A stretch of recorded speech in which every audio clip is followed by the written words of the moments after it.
Chapter 222. Xian'er takes action. Madame Yao smiled and asked Jinju to come over. She instructed her in a low voice, "Go and find Zhu, who is by Concubine Xia's side. Tell her to tell Concubine Xia about Master and Yundong being alone in the plum garden. Young madam, you're killing 3 birds with 1 stone." Nanny Qian smiled until the wrinkles on her face moved. Madame Yao took a handkerchief and laughed softly. "Let's go to the kitchen and prepare a feast to entertain the esteemed guest according to Master's instructions." "Yes." The master and servant walked further and further away. As for Yundong, she walked out of the forest just as Madame Yao and Peng Zhongfei's conversation ended. Unfortunately, she was still a step too late. There was no sign of Madame Yao outside. There was only Peng Zhongfei, whose eyes lit up when he saw her. Yundong secretly held his forehead. "Where's your wife?" "Oh, I sent her to the kitchen to arrange the dishes. I have something to discuss with you. She's a hindrance." Yundong was speechless. Damn, this person's eek must be negative. No wonder Madame Yao looked at him as if he was an enemy. It was simply because this person had it coming. He was shameless, but she still wanted her reputation. It was one thing to have a scandal with others, but with Peng Zhongfei? No, she didn't want to. He had no looks and no character. Yundong turned around and left, completely ignoring him. However, Peng Zhongfei really had something on and followed behind her. "Don't leave. I want to talk to you about the workshop." Yundong stopped in her tracks. Forget it. If she wanted to go out directly, she did not know which way to go. There were people coming and going outside the plum garden. There would be more rumors when they saw them. Madame Yao had already let them be alone. They had probably already decided in their hearts. She simply walked to the pavilion and sat down. Peng Zhongfei immediately sat opposite her. "I didn't have a chance to talk properly in your shop last time. There's a question I've been wanting to ask for a long time. When did you become so familiar with Lu Wei? Didn't you just meet for the first time in my residence last time?" Yundong suddenly sat up straight. Was he suspecting what had happened last time? She looked up at Peng Zhongfei and met his sincere gaze. Then she confirmed that he was just really curious. Yundong coughed lightly and said, "Didn't Lu Wei find someone to bring him into the mountains to hunt some time ago? The person he found happened to be my neighbor. After a while, we became familiar with each other." Peng Zhongfei nodded. This topic was over. "But did you really not collaborate with the Lu family in your sugar business?" "No." Peng Zhongfei leaned forward. "Then how about we cooperate?" Yundong gave him a strange look. The Peng family should know who was taking the bulk of the sugar benefits now, right? How dare he say that? However, Peng Zhongfei was different from what she thought. "I heard that your workshop hasn't been built yet?" Yundong was about to nod when she saw a figure walking over from the corner of her eye. She looked up and saw Xian'er carrying 2 cups of tea over. Peng Zhongfei also saw it and was instantly dissatisfied. "Didn't I tell you all to go down?" Xian'er lowered her head obediently. Young madam instructed this servant to serve young master and the esteemed guest well. This servant is just here to serve tea." Peng Zhongfei was a little thirsty, so he nodded. Yundong saw that the colors of the 2 cups of tea were different. She thought for a moment and asked, "What tea is this?" "This is Qihong. Young master's is pure tea." Yundong swapped the 2 cups of tea. "I've never had pure before." "Young master Peng, do you mind exchanging with me?" Chapter 223:1 Advise you to be a human. Peng Zhongfei didn't care at all. "What's wrong with that? You haven't drunk pure before." "Coincidentally, I have it at home. I'll get the servants to prepare some for you later. You can take it back and drink it slowly." Yundong thanked him and picked up the cup of pure tea. From the corner of her eye, she saw Xian'er's motionless expression. She changed the tea, but Xian'er was actually indifferent? Could it be that she was wrong and Xian'er did not tamper with the tea? On the other side, Peng Zhongfei had already picked up Qihong and taken 2 sips. Yundong also covered the tea with her sleeves and poured all the tea into the space. Xian'er was satisfied and left with a smile. Yundong narrowed her eyes slightly. Xian'er must have done something, but she did not seem to mind that the two of them had changed teacups. Then there was only one possibility. There was something wrong with both cups of tea. With Gu Xian'er's guts, she definitely wouldn't dare to harm Peng Zhongfei. There shouldn't be anything in the tea that would harm his life. Gu Yundong thought about it and felt that there was a 50% chance that she had added something arousing. If that was really the case, Gu Xian'er wanted something to happen between her and Peng Zhongfei. Then, Peng Zhongfei might take her in. Coupled with Madame Yao's personality, she might be jealous and kill her out of jealousy. Gu Yundong was disgusted by Gu Xian'er's actions. However, there was one thing that she could not figure out. Did Madame Yao know about Gu Xian'er's plan? What are you thinking about? I'm talking to you. Peng Zhongfei's irritable voice sounded in her ears. Gu Yundong suddenly came back to her senses. Oh, are you asking me about the workshop? I'm listening. Our workshop has indeed not been built yet. What do you mean by cooperating with me? Peng Zhongfei was slightly satisfied. Then, he said mysteriously, your workshop hasn't been built yet. It's just nice. I just got a workshop. It's not far from your village. How about I let you use it? But can you sell me more white sugar? I need at least 50 kilograms a day. 5 kilograms is too little. 50 kilograms. When he sold it, he did not know how much money he could earn. The higher-ups meant that they could not get involved in Gu Yundong's sugar business, but this was a normal transaction and was not against the rules. Gu Yundong exclaimed, a workshop not far from our village? Did you buy it? That's right. I bought it. I spent 10 taels of silver and got something for free. I got a workshop and the owner gave his daughter to me as a concubine. His disdainful expression was very annoying. Gu Yundong could not help but frown. She felt that there was something wrong with his words. Looking at Peng Zhongfei's smug expression and thinking about how he wanted to forcefully occupy her blueprint, a bad feeling surged in her heart. Don't tell me you bought it forcefully. Not only did you occupy his workshop, but you also want his daughter to be your concubine? Peng Zhongfei snorted coldly. It's that family who doesn't know what's good for them. I was polite before resorting to force. I came personally to propose with sincerity and even promised to give them 50 taels of silver. In the end, they actually dared to take out a broom and beat me out. Fine, they refused a toast only to drink a forfeit. Then don't blame me for being ruthless. F***ck, you're actually very proud of yourself for doing such a shameless thing? Indeed, a dog can't change its habit of eating shit. Gu Yundong resisted the urge to beat him to death and planned to persuade him to be human. In the end, a maid ran over and panted. Young master, concubine Xia has fainted. Peng Zhongfei was speechless. He silently turned to look at Gu Yundong. Why is it that every time you come to my house, something happens? He is probably telling you not to do evil. Gu Yundong pointed to the top of her head. God is everywhere. Peng Zhongfei suddenly stood up. I'll return the workshop and that concubine.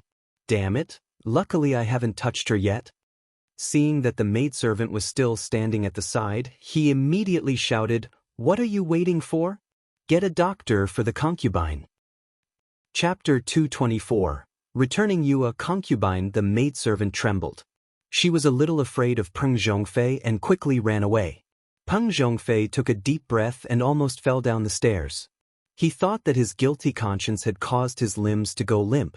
However, after taking a few steps, even her eyes were a little blurry, and her breathing became hurried.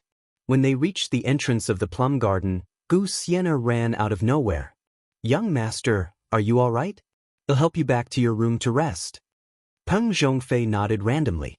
He also realized that something was wrong with himself.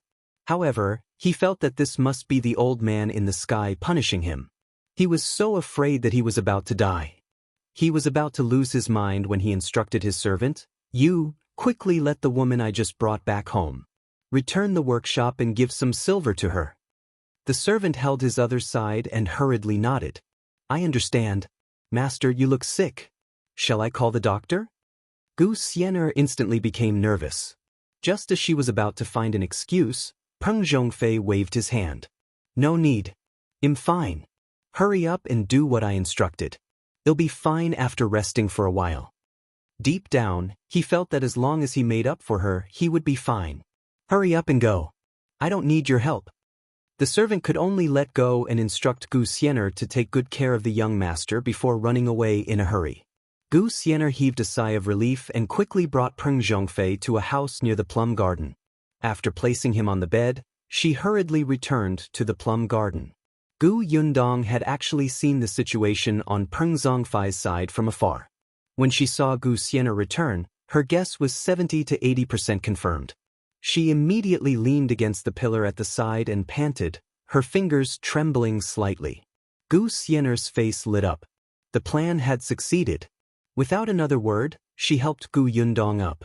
Seeing that she wanted to push her away, she hurriedly said, "Cousin, I know you don't like me, but look at you. You can't even walk now. I'm afraid you're not feeling well. Let me help you to rest and get a doctor for you." As she spoke, she pulled her forward roughly. Yundong simply put her weight on Xian'er and let the girl take her to the house where Peng Zhongfei was previously. Seeing that Peng Zhongfei had already started to strip, Yundong completely understood Xian'er's plan. "Cousin, enjoy it slowly." Xian'er finally smiled sinisterly and threw Yundong onto the bed. However, just as she was about to turn around and leave, she suddenly felt a pain in her back shoulder. Then her body slowly fell back and she lost consciousness. Yundong parted ways with her. She clapped her hands and tidied her clothes. Without even looking at Peng Zhongfei, who had already pounced on Xian'er, she strode out of the room. "Since it's enjoyment, I'll leave it to you. Didn't Peng Zhongfei lack a concubine? She had to return one to him. He should be grateful to her."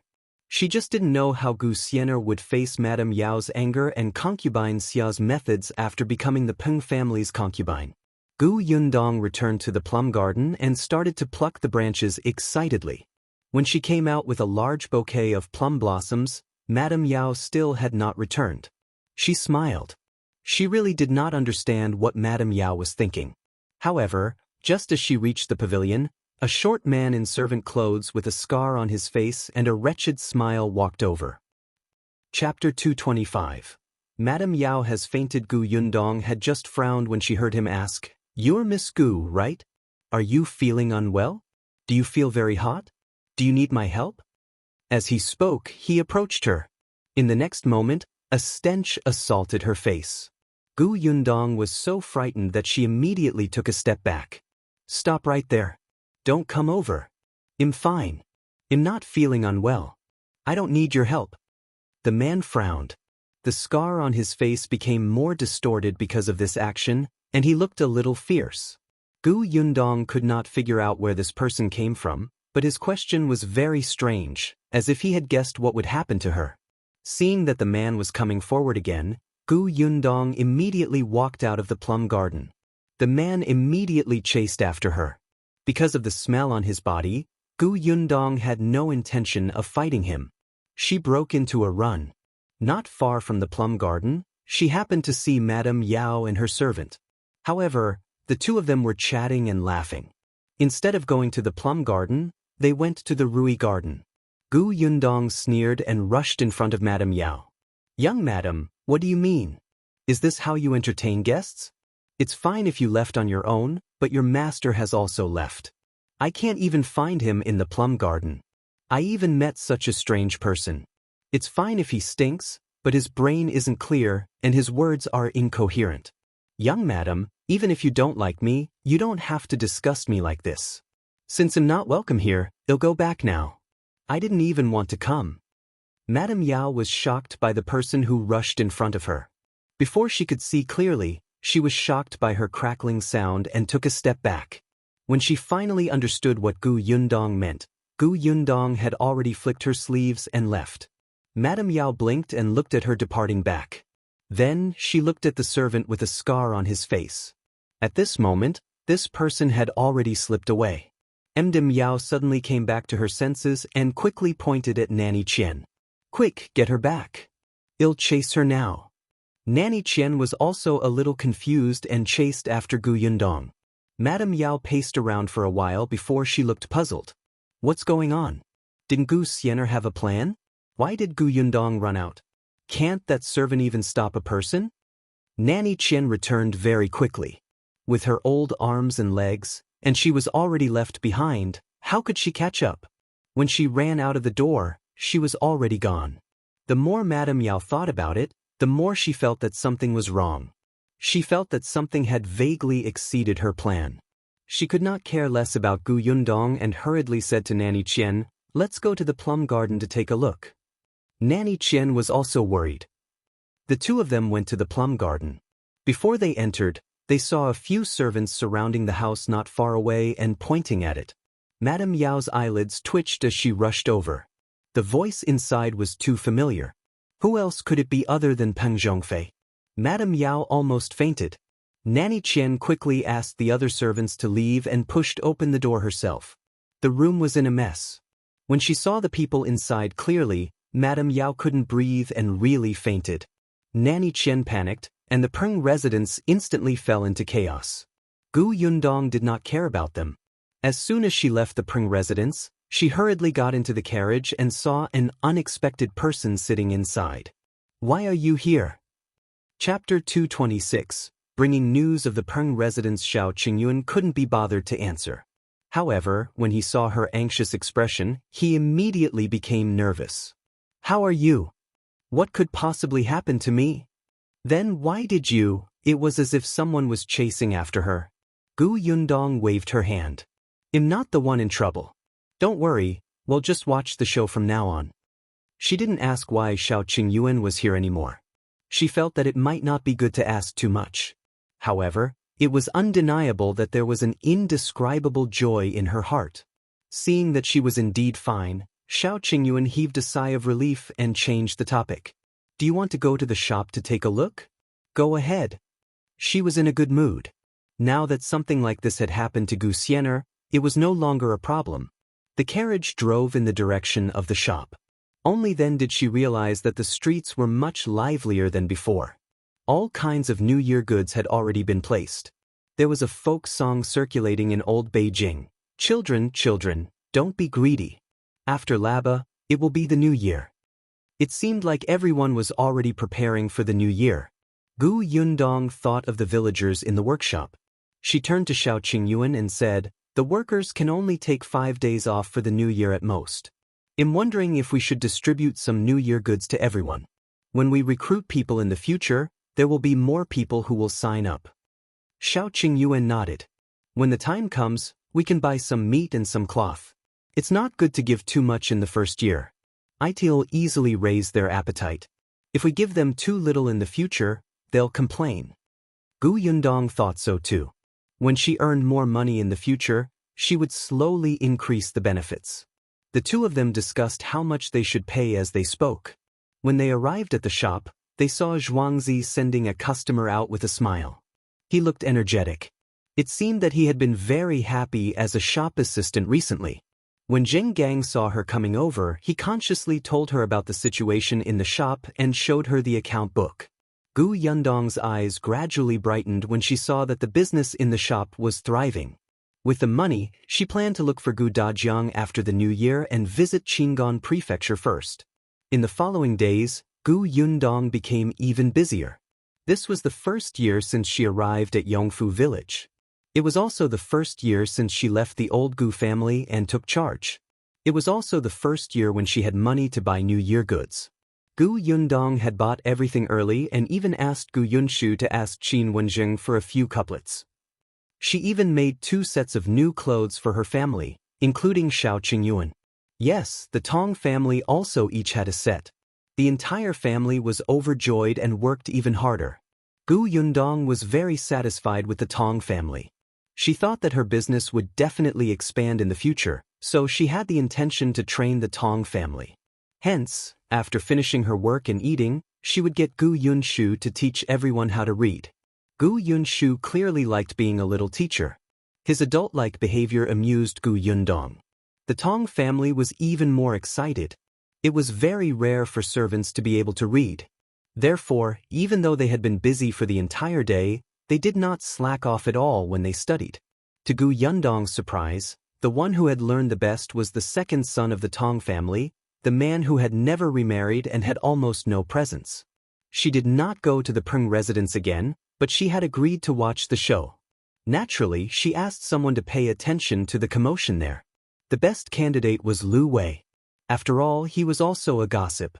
On the 23rd day, Lu Wei lived up to her expectations and brought her the aftermath of what happened that day, as well as Gu Xian'er's end. Chapter 227, Gu Xian'er's end. It was said that after Madame Yao fainted that day, she was actually found to be pregnant. It was said that Gu Xian'er had become Peng Zhongfei's concubine. She was not Peng Zhongfei's type to begin with. He wanted a curvaceous woman. Gu Xian'er's figure was average. She grew up in the countryside in the past and had not grown well. She was so shriveled that no one was interested. Moreover, her face was not outstanding. At the very least, although Gu Yundong's figure did not meet his standards, her face was good-looking. However, Gu Xian'er didn't have anything and didn't seem very smart. Peng Zhongfei despised her very much. He didn't even plan to give her the identity of a concubine. In any case, he was only sleeping with a maid. He did not sleep with just one maid in the residence. Did he have to be responsible for every one of them? Peng Zhongfei was a scumbag. He would abandon any girl he had slept with. However, Gu Xian'er was indignant. She knew that there was no way to salvage the situation, especially since she was caught red-handed by Madame Yao.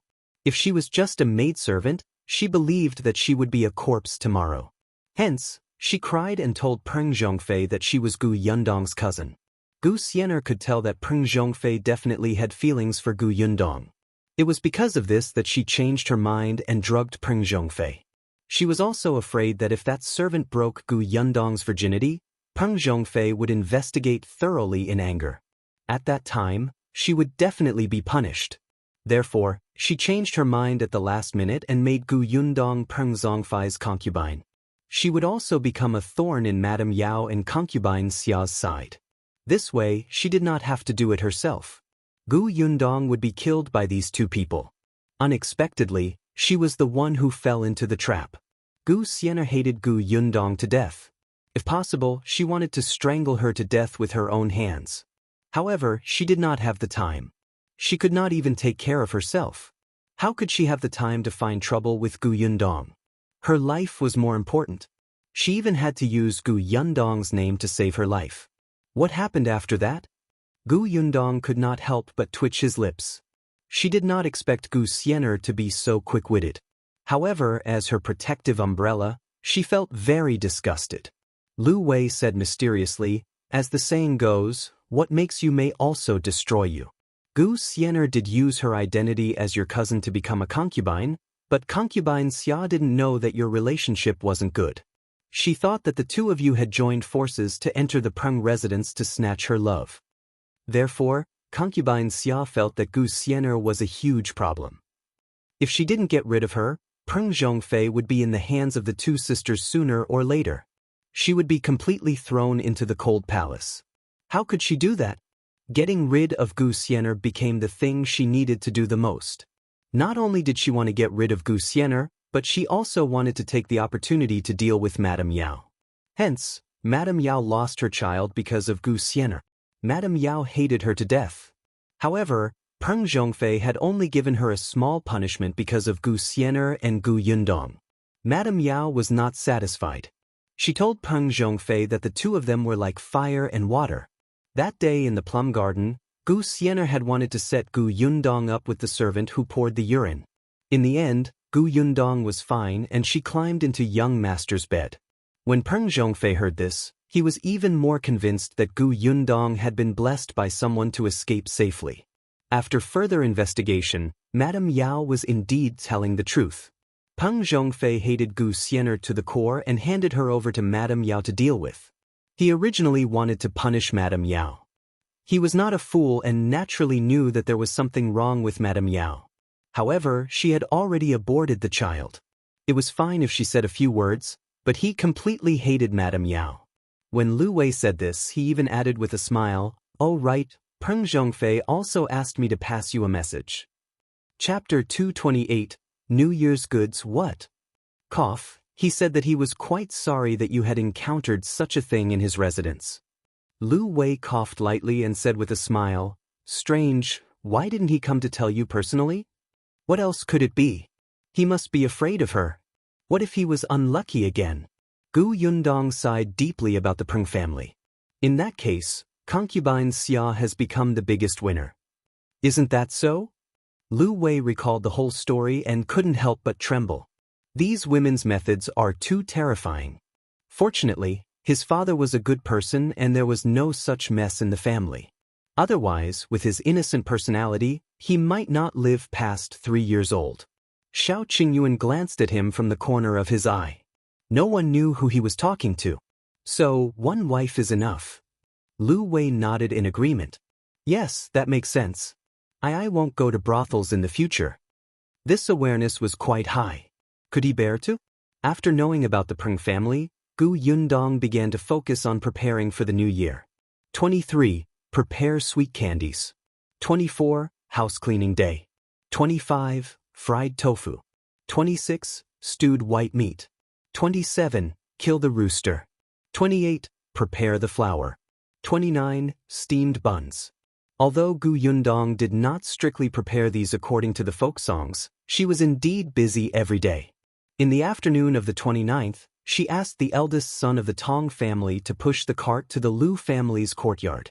The villagers in the workshop were very diligent and efficient. They had already received a month's salary.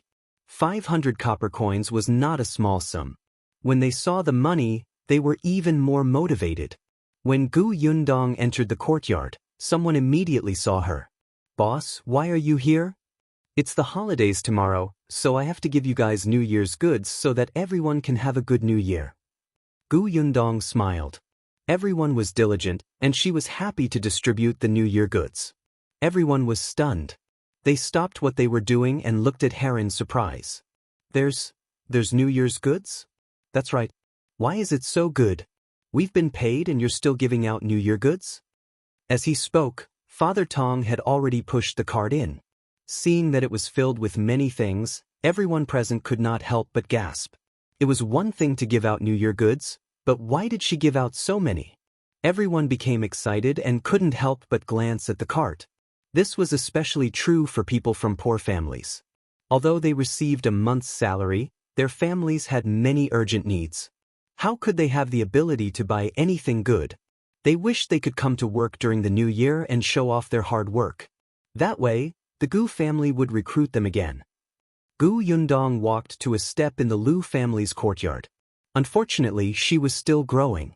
Even if she stood on the step, she would only be looked at from above. She could not help but tiptoe a little. After a while, she gave up and said as if nothing had happened, "Everyone has worked hard recently. It's the new year, so it's only right to give out some rewards. Let's be happy together." Everyone immediately beamed with joy. They had just seen that there were many good things on it. They were better than what they had bought themselves. They had also heard about bosses who gave out New Year goods, but the things those people gave were not worth much. What's more, they were short-term workers. After the new year, they would rest for a while. Yundong coughed lightly. Next, those whose names I call, come forward and receive them one by one. I don't want to miss out on anyone. All right, someone replied. Then, as if he had thought of something, he hurriedly said, I'll go wash my hands. I'll be back soon. Chapter 229. Come back. Seeing this, the others also looked at their sticky and black hands and quickly turned to run. Yundong was carrying the first batch of New Year goods. Before she could hand it over, everyone in front of her had already run away. Father Tong, who was standing behind her, held back his laughter. He simply lowered his head and began to organize the things on the cart, looking very busy. Yundong was speechless. She pretended that nothing had happened. Soon, the person who went out ran back and stood in front of Yundong, scratching his head and laughing. Yundong was also helpless. She held cloth in her left hand and pork in her right. Then she started to call out names.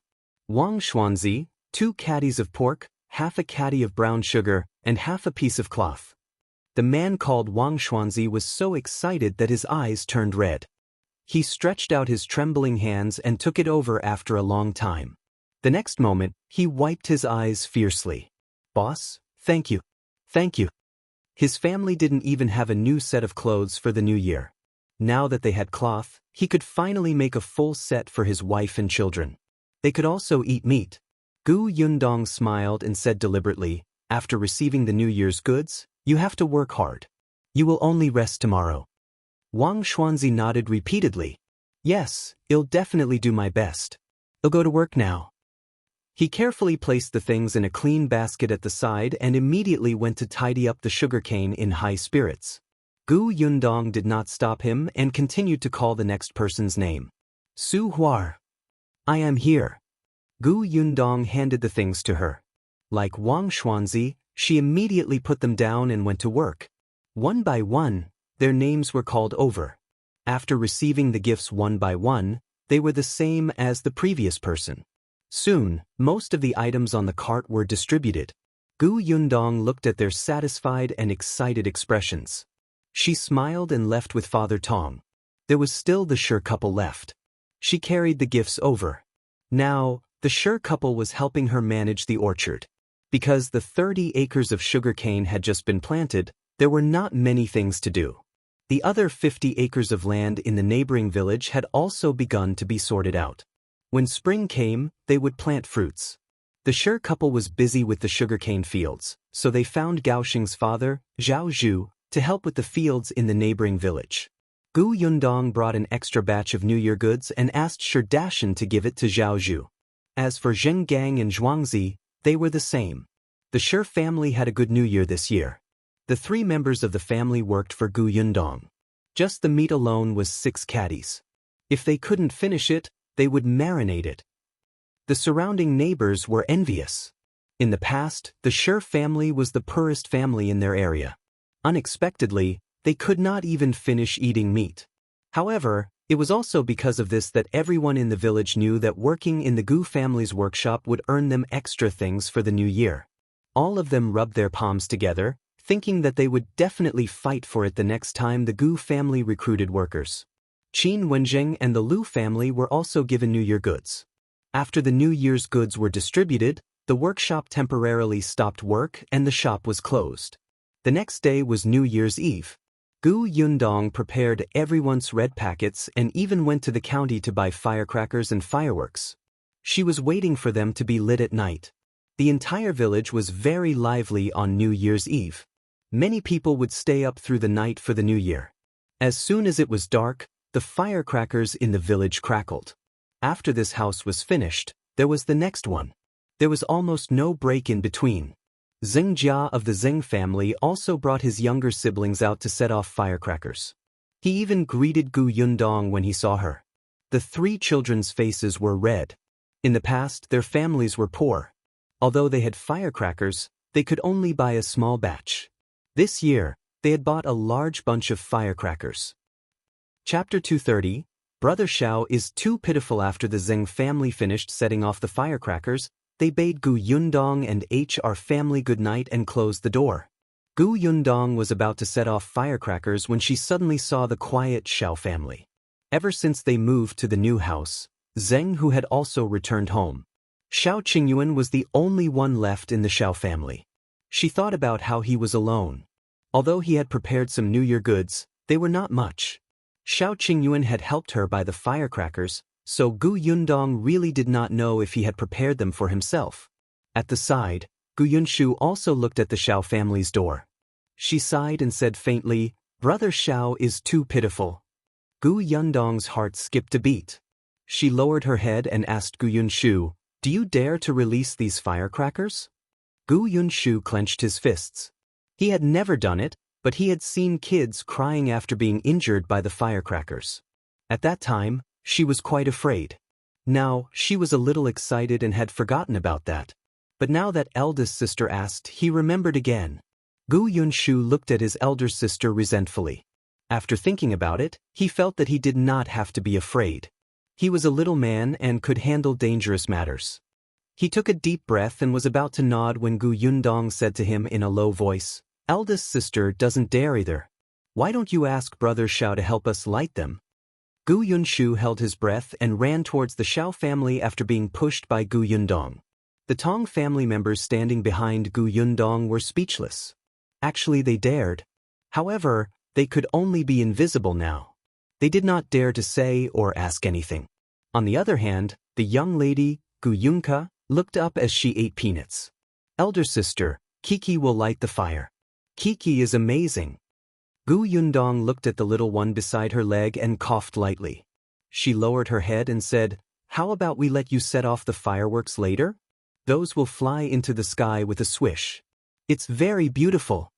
The little girl thought for a moment and nodded. Beautiful.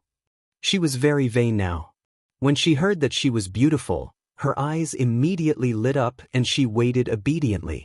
Shao Qingyuan came over very quickly with a smile on his face. When he met Gu Yundong's gaze, his smile became a little strange. Gu Yundong quickly looked away and said to him, "You do this." "Okay." Shao Qingyuan immediately agreed. He went forward, took the firecrackers and tied them to a long wooden stick. After handing the head of the wooden stick to Gu Yundong, he took a matchstick and blew on it. He went forward and lit the primer before immediately retreating. The next moment, a crackling sound rang in everyone's ears. Gu Yundong handed the long wooden stick to Shao Qingyuan and stood beside Gu Yunshu.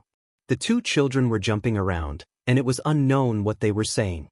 They could not be heard at all amidst the firecrackers. After a while, the firecrackers were finished.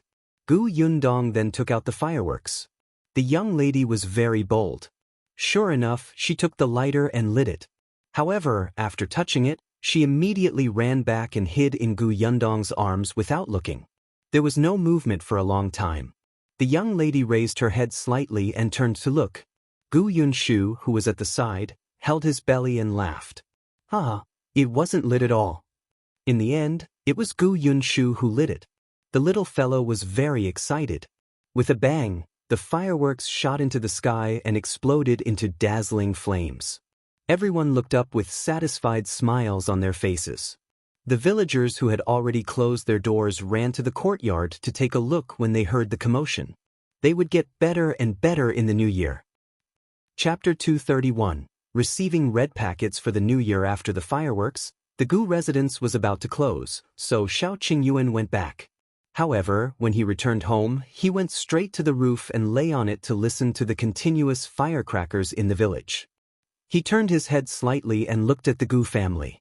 Unfortunately, the Gu family's house was built so high that he could only see the walls. Not daring to light a fire? Well, if you say you don't dare, so be it. On New Year's Eve, Shao Qingyuan lay on the roof and stayed up all night. Early in the morning on the first day of New Year, Madame Yang put on new clothes for the two children and sat happily in front of the dressing table to put on makeup. Previously, Gu Yundong saw that her hands were so cold that they had frostbite, so she bought frostbite cream. Later on, she even bought face cream and lip cream to prevent her skin and lips from cracking and bleeding from the cold. Madame Yang had been using it for a while, and her face was much tenderer now. After cleaning up, the three of them left the room and ran to Gu Yundong's room to pay their New Year greetings. Gu Yundong held a red packet in his hand and gave one to each of them. After dinner, she gave each of the Tong family a red packet. Soon after, Dong Xiulan brought the three children to pay a New Year visit. Gu Yundong had prepared a lot of dried fruits, pastries, and sweets. If anyone came, Gu Yundong asked made sugar water, representing the sweetness of the new year. The Gu family was very lively. Many people came one after another. Shi Dashan's family of 4, Feng Daning's family of 4, as well as the people who worked in the workshop, the villagers who built her house, and other families who had connections to all came happily. Gu Yunshu and his sister had already gone to the village chief's house to pay their New Year greetings. They were also looking for Niu Dan to play with. On the other hand, Shao Qingyuan hadn't come. At noon, when everyone was almost home, he came over to eat. This was what they had agreed on at that time. He would eat breakfast at the Zheng family's house and lunch and dinner at the Gu family's house. This way, he would not be alone for the new year. Gu Yundong had also prepared a red packet for him. Unexpectedly, before he could take it out, Shao Qingyuan handed one to her. The two of them were stunned at the same time. Gu Yundong blinked and heard Shao Qingyuan say, "I thought that Auntie might not remember this, so I prepared it for you. You'll have a red packet for the new year too." Madame Yang really did not remember that. She had even happily accepted one. Yundong's eyes burned as she looked at the redness in her palm. This was not only the first red packet she had received in this world, but also the first she had received in her 2 lifetimes. In her previous life, when she had a phone, there were indeed people in the group who sent it, but it was everyone who fought for it. The red packet that was handed to her alone was actually so precious.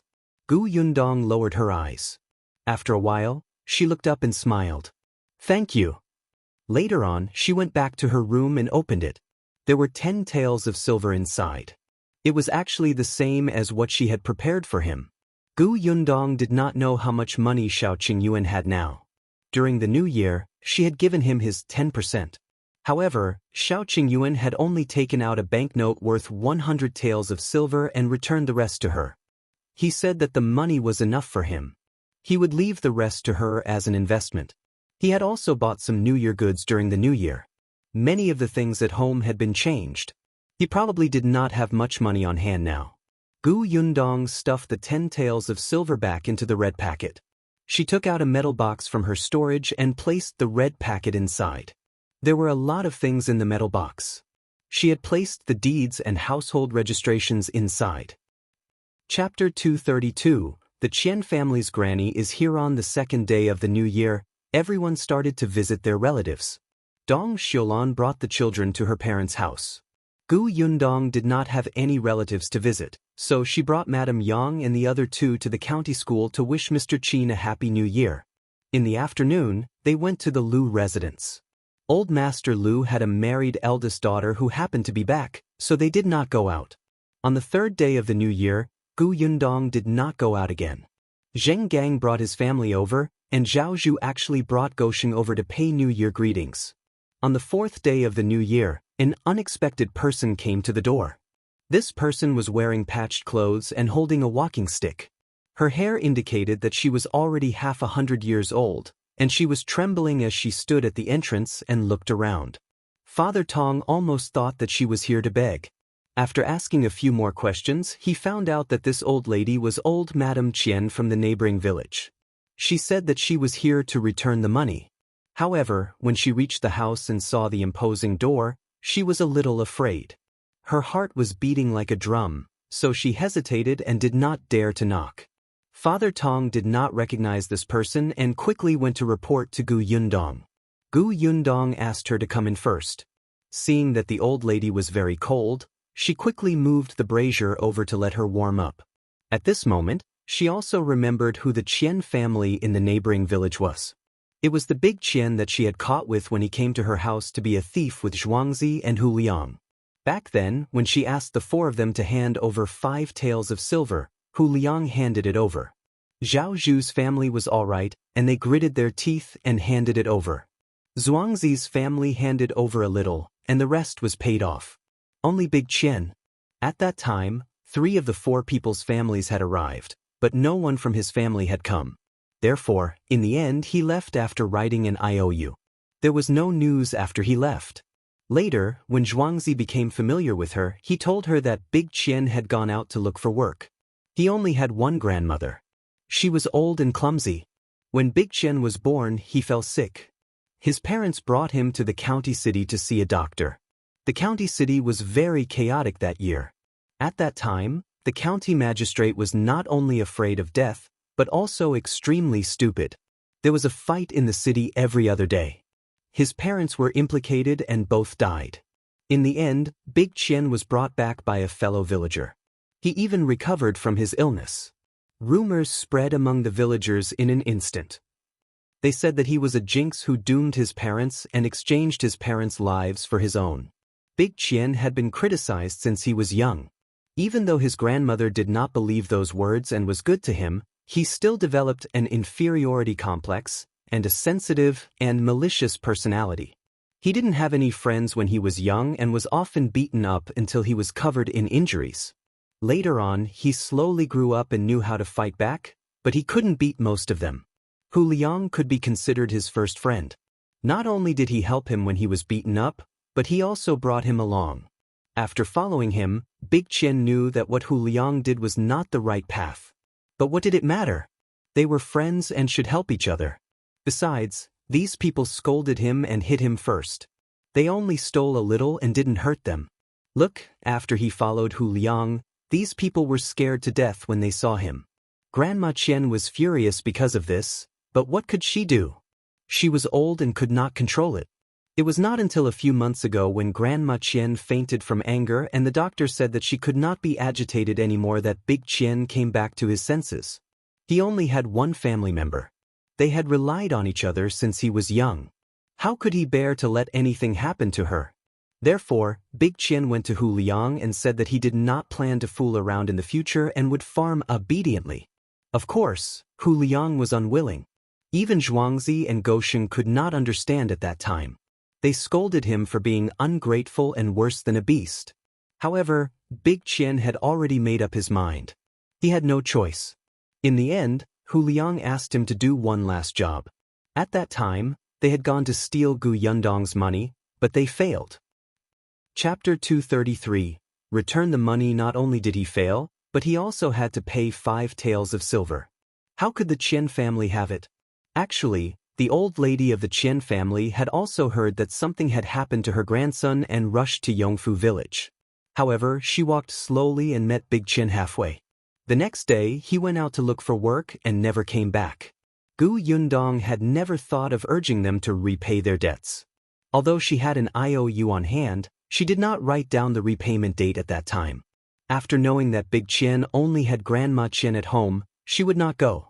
Unexpectedly, Grandma Qian came to visit during the new year. The room was warm. Grandma Qian felt that her hands were not as cold as before, so she slowly took out a cloth bag. The cloth bag was spread out in her hand. She opened it layer by layer, slowly revealing the silver inside. Trembling, she placed the silver pieces on the table one by one and counted them as she did so. When she was done, she looked at Gu Yundong. "Miss, this is the 5 taels of silver that we owe you. I've brought it all over." Gu Yundong was speechless for a long time. Grandma Qian lowered her head and said in a low voice, "Big Qian is a good child. He just took a wrong turn in a moment of folly and won't do it again. He didn't want to default on this money. That day, he ran out to find work and only came back this morning. As soon as he arrived home, he said that he had earned the money he owed you. Now that he's tired and sleeping at home, I brought it over for you. Miss, I'm sorry. Please forgive him and don't blame him, okay?" Gu Yundong met her slightly turbid eyes and felt a lump in her throat. After a while, she said in a slightly hoarse voice, "Yes, I'll forgive him if he can change his ways." The wrinkles on Grandma Qian's face loosened, and she smiled until her eyes narrowed. All right, I'll go back now." After saying that, she took her walking stick and was about to leave. She did not even ask for the IOU. Gu Yundong quickly helped her sit down. "Granny Qian, there's no hurry to leave. It's the new year. How can you not even drink a glass of water when you come to my house? Come, this is sugar water. Try it. It's sweet." "Miss, besides, Big Qian even gave me an IOU back then. I don't even know where I put it. I have to find it and return it to you, lest I can't explain it in the future, right?" When Grandma Qian heard this, she remembered that there was such a thing. This time, it was not easy for her to leave. Gu Yundong placed the walking stick aside and stuffed a warm cup into her hand. She subconsciously picked it up and took a sip. She was stunned. It was really sweet. It was different from the brown sugar she drank when she was young. Other than sweetness, there was no other taste. Gu Yundong brought her soft pastries again, but the old man refused to eat them. At this moment, Gu Yunshu and Gu Yunke returned. She waved and asked them to coax Grandma Qian to eat. She turned around and returned to her room, quickly finding the IOU.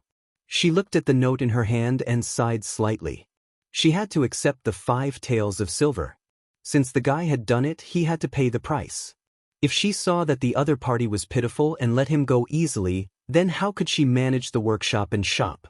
When the other party did something wrong later, he would cry in front of her and complain. Then her workshop would at most be at this size. However, she could not watch Grandma Qian go back just like that. Grandma Qian was a good person. She had never thought of giving this old woman a hard time. Moreover, to be able to earn 5 taels of silver in such a short period of time, Big Qian was clearly not too stupid. Chapter 234. Unexpected person. When Gu Yundong came out again, she had something in her hand. Grandma Qian, who was in the central room, was indeed coaxed by the 2 children to eat something. The smile on her face became brighter. Grandma Qian, this is the IOU. Take it back and let Big Qian burn it in the stove. Then, the debt between us will be written off. Grandma Qian took the note and opened the cloth bag. She carefully placed the note inside and covered it before putting it back into her arms. Then he'll leave now. She felt a little embarrassed after eating such good pastries. She quickly grabbed her walking stick and was about to leave. Gu Yundong smiled. There's no hurry. There's still something here for you to bring back. Why are you giving something to me? When she narrowed her eyes and saw the cloth and meat in her hand, she widened her eyes in shock. This is for me? Why are you giving it to me? It's not just for you. Zhuangzi and Gaoxing's families also have it. They've also returned the money. She didn't mention the New Year goods that these 2 families were given for working for her. Did Grandma Qian think that the Gu family was kind enough to offer meat and cloth as a reward for returning the money? She was a little confused now, but the Shi family and the Zhao family had them. She thought that everyone had agreed. Gu Yundong saw that her hand was trembling slightly, so she called Tong Shuitao over and handed her the things. Send Granny Qian back. All right.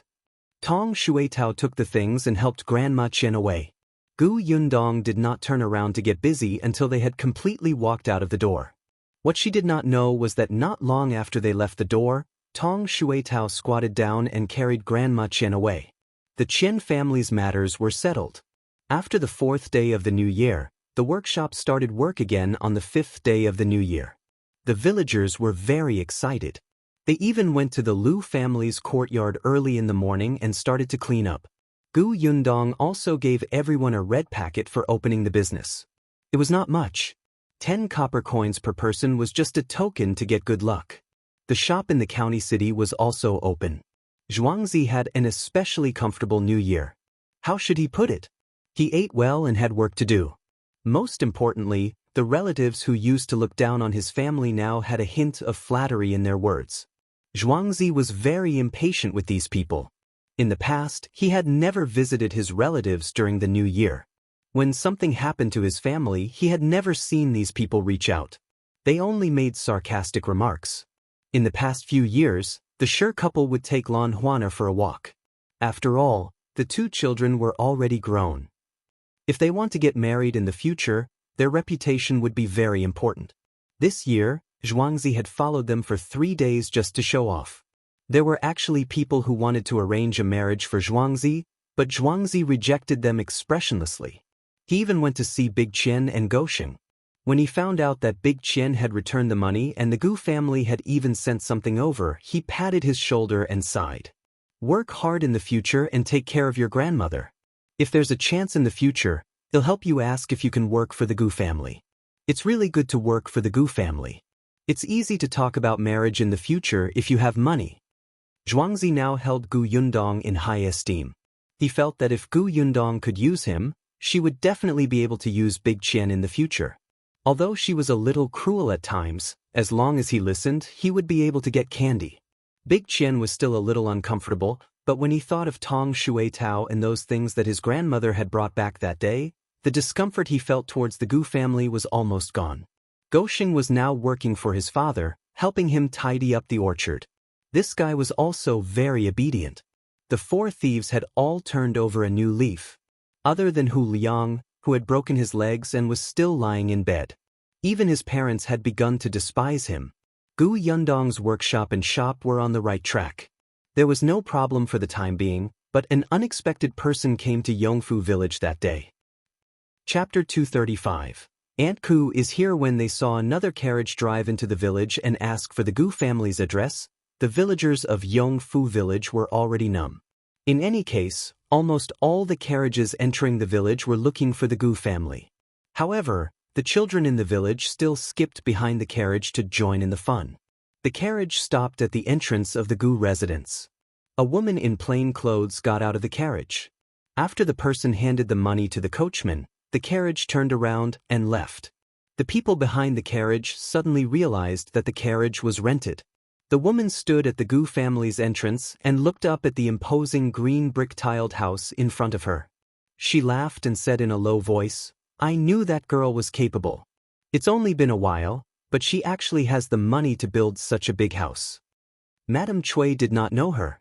Seeing that she was standing at the door and did not enter, she could not help but take a step forward.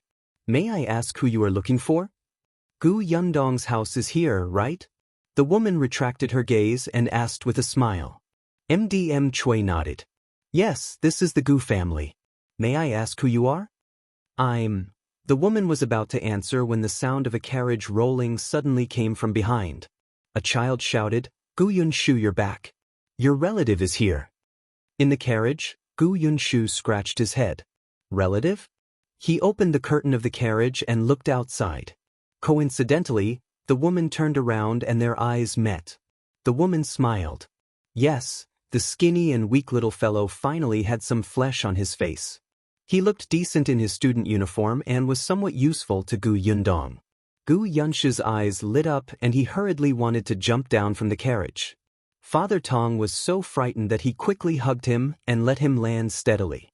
The next moment, Gu Yunshu rushed towards the woman. "Aunt Ku, why are you here? When did you come? Have you eaten? Why don't you come in?" Aunt Ku hugged him and squatted down to pinch his little face. "I just came over. Did you come back from school? If I had known earlier, I would have let the carriage walk slower. Who knows, we might have bumped into each other on the way. I've been riding the carriage all day. I'm very tired.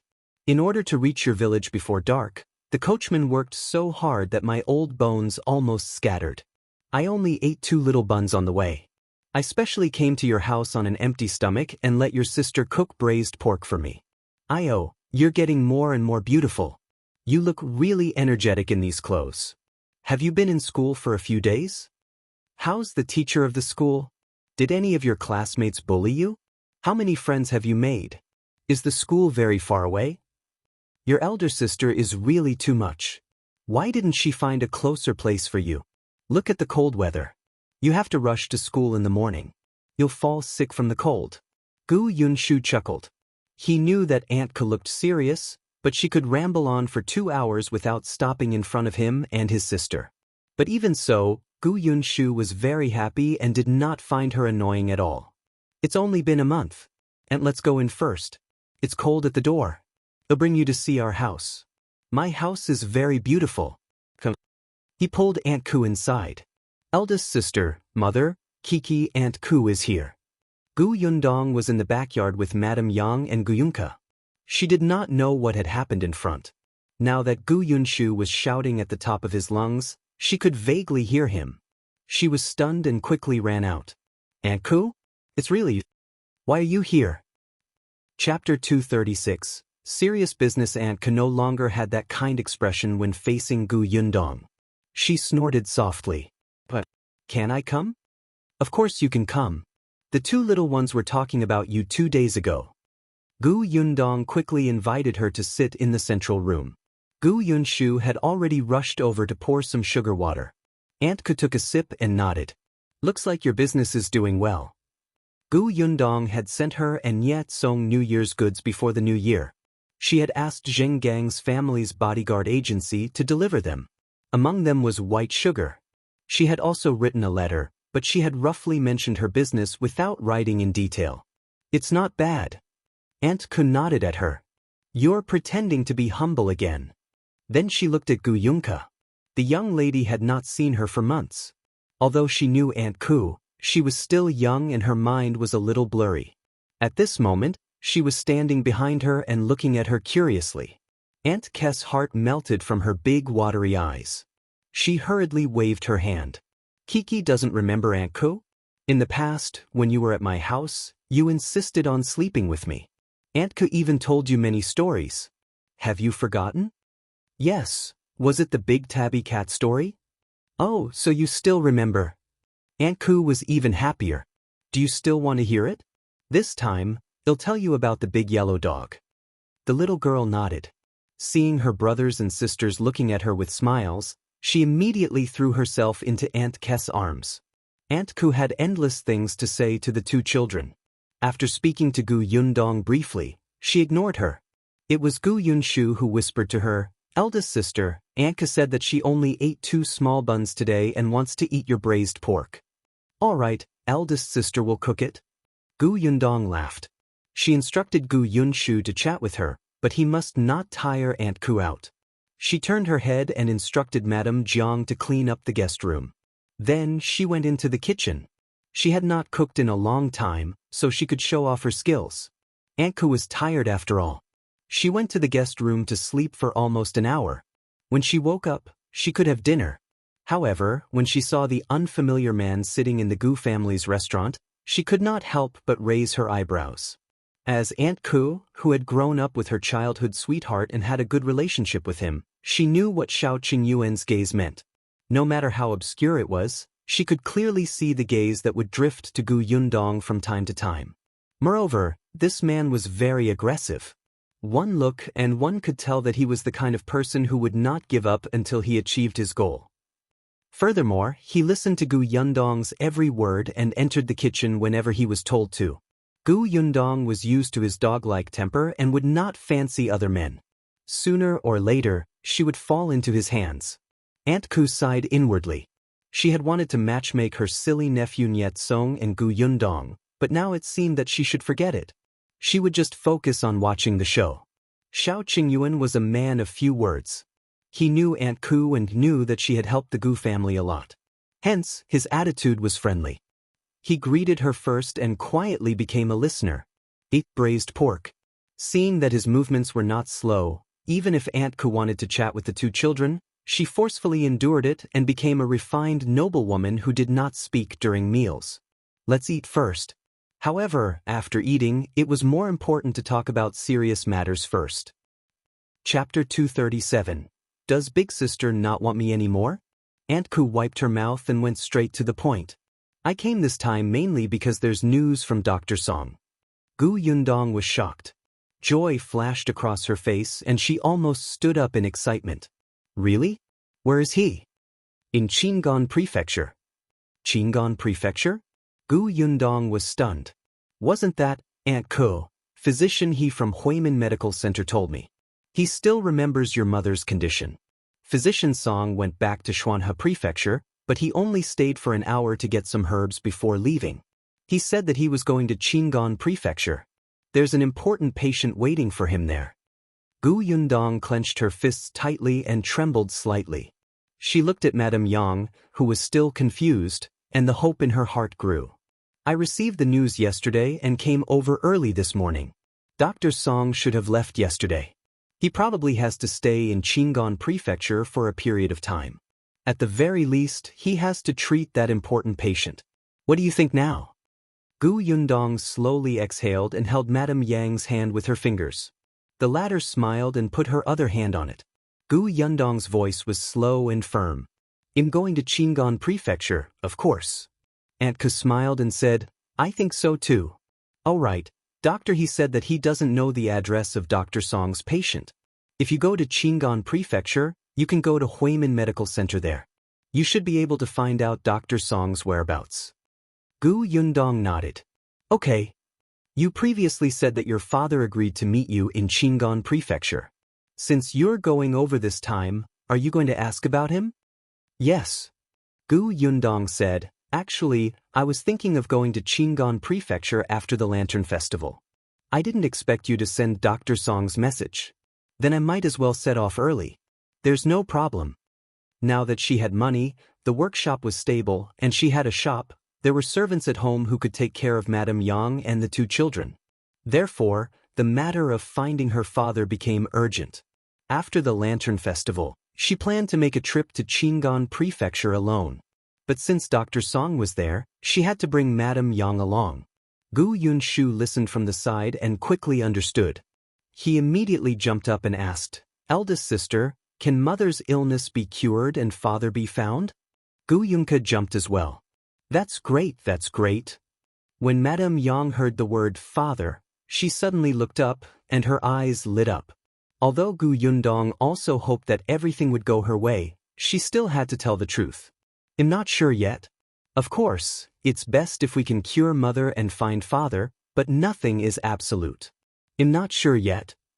Gu Yunshu was a little disappointed, but he quickly pulled himself together. But there's still hope, right? That's right. Shao Qing'an, who had been silent all this while, suddenly said, "When do you plan to set off?" "There's no time to lose. Tomorrow it is." This time, even Aunt Ku was surprised. "So fast?" "Yes, I'll make some arrangements in the morning and leave in the afternoon." The atmosphere in the central room suddenly became tense. Even Gu Yunke seemed to realize something. She quietly pulled Gu Yundong's hand and asked softly, "Eldest sister, are you leaving? Where are you going?" "What about me?" Gu Yundong carried her over. "Eldest sister will be away for a while. Kiki, can you wait for eldest sister at home?" The little girl burst into tears and hugged her neck tightly. "Big sister, don't you want me anymore?" Chapter 238, Explanation. Gu Yundong did not know whether to laugh or cry. She simply carried her out. As they walked, she coaxed her softly, "How can eldest sister not want Kiki? Eldest sister is bringing mother to the doctor. Kiki also knows that mother is sick, right?" The little girl buried her head in her arms, but she still nodded gently. "That doctor is very far away now. Your eldest sister has to bring mother over quickly. This way, she can bring mother back as soon as possible. At that time, Kiki will be able to see eldest sister and mother again." "At that time, will mother recover from her illness?" "It's possible. That doctor is very powerful. If eldest sister finds him, mother's illness will be cured." The little girl still hugged her neck tightly, and her sobbing gradually became softer. After a long time, she said softly and firmly, "Then eldest sister, go. It'll be good. I'll wait at home.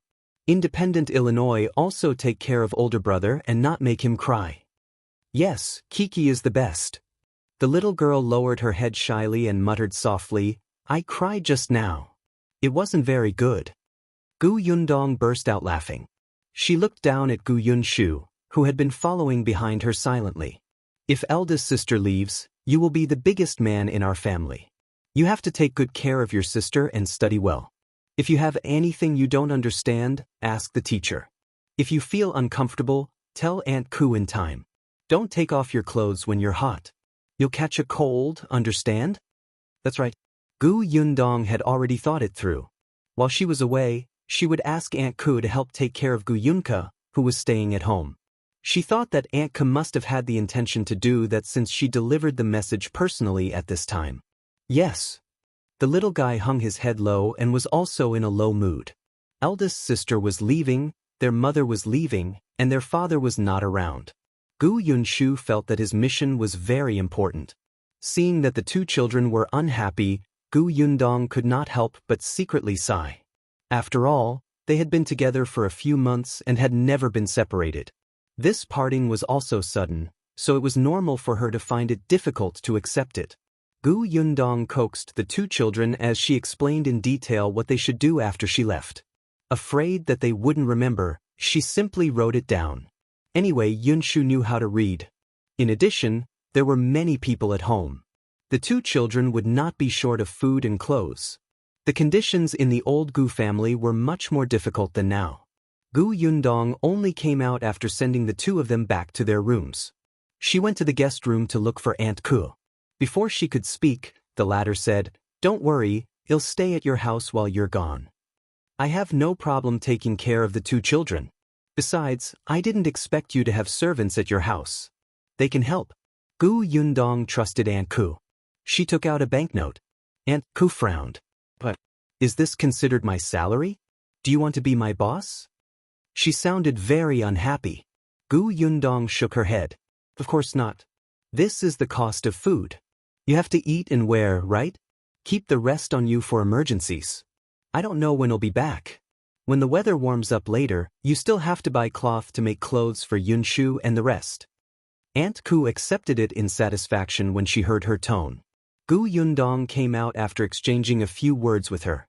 She still had some things to tell the Tong family. However, not long after she walked out of the guest room, she saw a figure standing in the courtyard.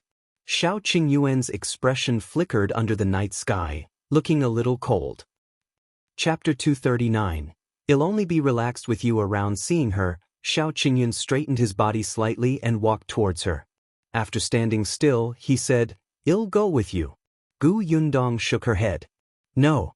If you encounter any danger on the way with nobody except Auntie, I can help. Gu Yundong smiled. I brought my mother, brother, and sister here safely even when I was escaping from the wilderness. Now, my mother is the only one I'm taking.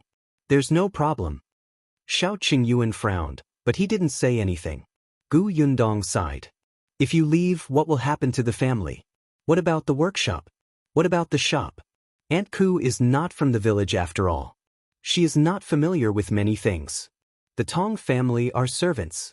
Although the people in the village don't say anything, there are many people who don't take them seriously. Mr. Qian lives in the county city.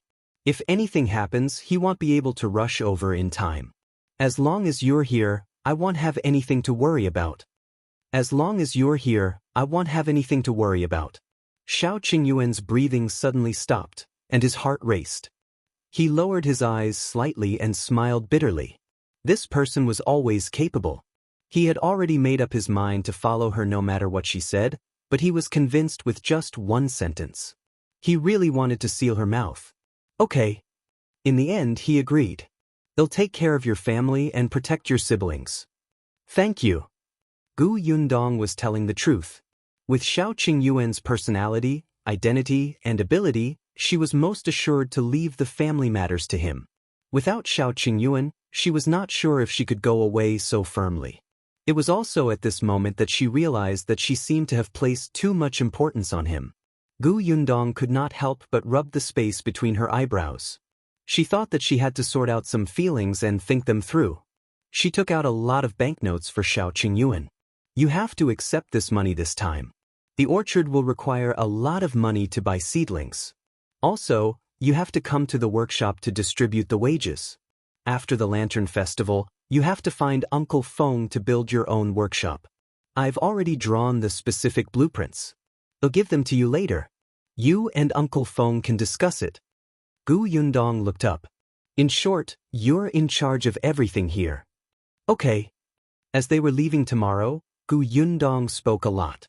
After Shao Qingyuan finished giving instructions, she went to the village chief Chen Liang's house and said that she would be away for a while. After that, she returned to pack her luggage. Actually, there wasn't much. There were only some clothes and shoes in her bag. The rest were all in her spatial storage. After going through everything, she returned to her room to sleep. The next morning, she got up early again and went to the kitchen to make a lot of good food. Then, she took some and put them into her spatial storage without anyone knowing. Her spatial storage could preserve freshness, so she could eat warm food on the way. She was not in a hurry to leave. After the two children got up and bade them farewell, she brought Madame Yang into the carriage under their reluctant gazes. Madame Yang didn't know what to do at first. It was only after Aunt Ku patiently explained it to her last night that she vaguely understood half of it. Tong Shuitao had wanted to follow them to take care of their clothes, food, accommodation, and transportation, but she was rejected by Gu Yundong. She would definitely have to use the spatial storage a lot along the way. Forget it. Besides, she and Madame Yang were already missing from the team who processed white sugar. Every worker counted. When Gu Yundong drove the carriage to the county city, the city gate had just opened. Chapter 240. Departure to Qing'an Prefecture. Gu Yundong had to go to Qin Wenzheng's school. Qin Wenzheng also knew a little about her family, but he really did not know that Madame Yang's illness needed to be treated by Dr. Song. He knew Dr. Song. He had even met him back then and said a few words. That person was really capable. However, back then, the late emperor was muddle-headed. Physician Song was clearly skilled in medicine, but he was framed. If not for the fact that he had once saved the late Empress Dowager's life and the Empress Dowager begged for mercy, Imperial Physician Song might not even be able to keep his life.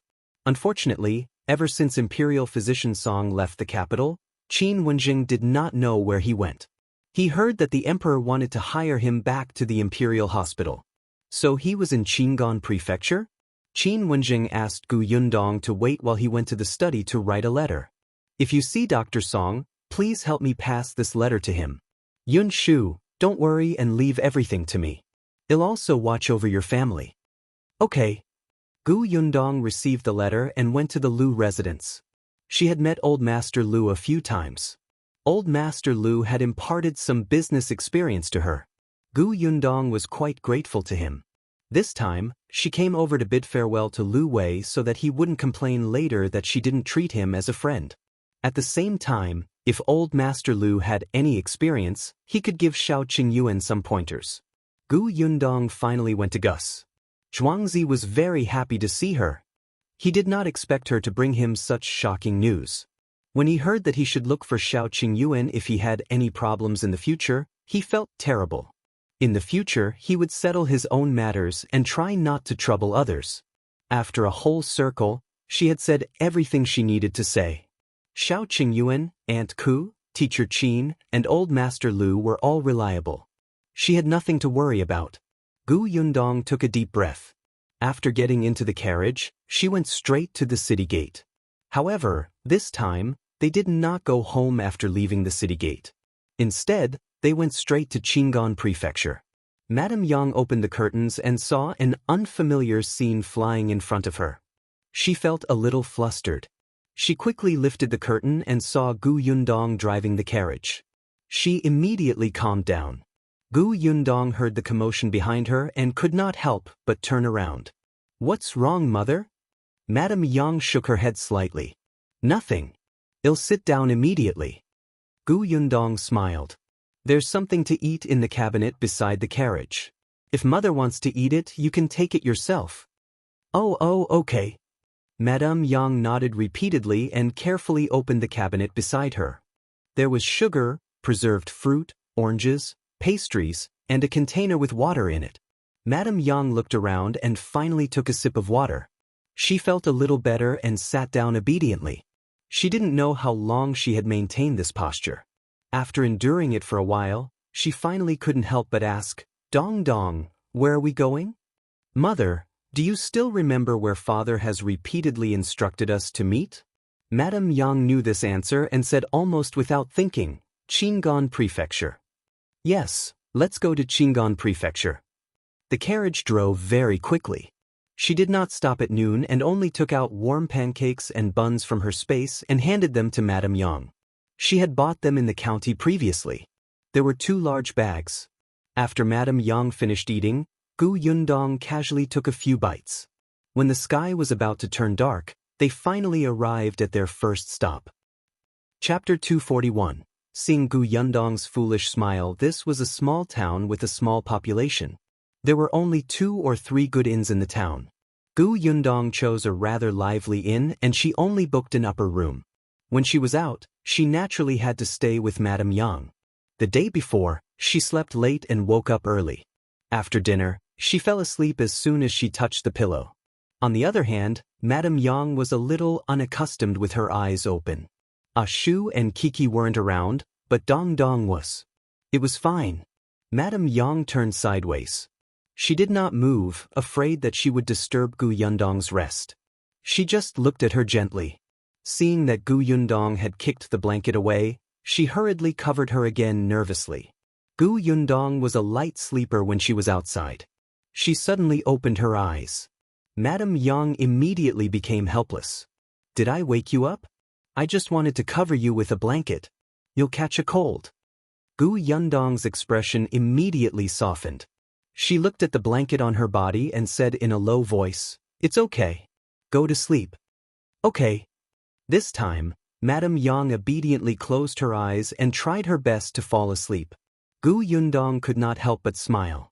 She felt warm all over. Although her mother was innocent, she loved the children very much. She really hoped that they could successfully find Dr. Song this time and get him to treat her mother's illness. Her journey had been quite smooth. She hoped that this smoothness would continue. Gu Yundong closed her eyes and fell asleep quietly. The next morning, the 2 of them got up early and set off again. It was a long journey from Yongfu village to Qing'an Prefecture, and it was impossible for the horse to speed up every day. Even if they could take it, the horse could not. When she left home, the two little guys reminded her repeatedly to take good care of Wind Chaser. Therefore, Yundong would be slow for a day if she rushed for 2 days. Dr. Song had only set off 2 days earlier than her. Qin Wenjing said that he was already old, so he definitely couldn't ride the carriage too quickly. Otherwise, he would fall sick. She should be able to make it. After 5 to 6 days, they were almost halfway through the journey. They would not always coincidentally encounter a town or county city and be able to stay in an inn. Sometimes, when it was dark and they happened to arrive at a village, they would stay here for the night. Just like this village called Fugueo Village. It was quite fitting to call it a rich village. This village was much better than Yongfu Village. After all, the village was close to the official road and there were many guests coming and going. There were even people selling snacks at the entrance of the village. Therefore, when Yundong's carriage drove into the village, the adults who passed by only looked at it in surprise. Only a few children followed behind happily as if they were joining in the fun. Yundong went to look for the village chief directly. Hence, this Fugue village was not called for nothing. It was obvious that the village chief was much smarter than Qinliang. He mentioned a bunch of benefits of the village so that he could raise the accommodation fee. Yundong lived in the village chief's house. It was also a green brick house with many rooms. It was not a problem to vacate one of the rooms for Yundong and her mother. They even included breakfast and dinner. The price was also within her acceptable range. Yundong nodded and planned to go out to pull the carriage to the backyard. Beside the carriage stood a group of children. When they saw her come out, they ran away with a smile. Only one person was still standing there. That person was not a child. He was tall and big. He tilted his head slightly and smiled foolishly at Yundong. However, when Yundong saw the person's face clearly, her pupils constricted and she was stunned on the spot. Chapter 242. Unexpectedly, an old friend, the village chief, also saw that person when he came out. He frowned slightly, but he still said to him patiently, "It's already so late. Hurry up and go home. Don't stay outside." That person chuckled, turned around, and ran. Yundong came back to her senses and asked, "Who was that?" "Oh, him. He came to our village a few months ago."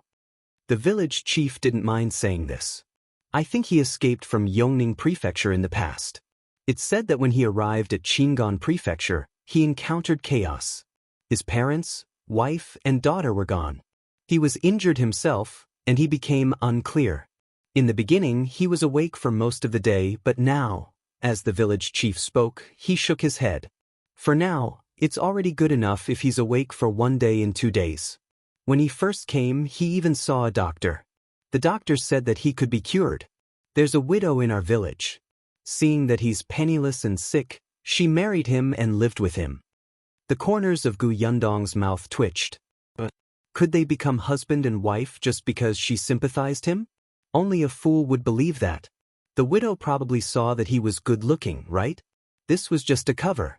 "If I may ask, how old is the widow?" The village chief coughed lightly and looked a little strange. "About 10 years older than him." Widow Sun's family background is not bad.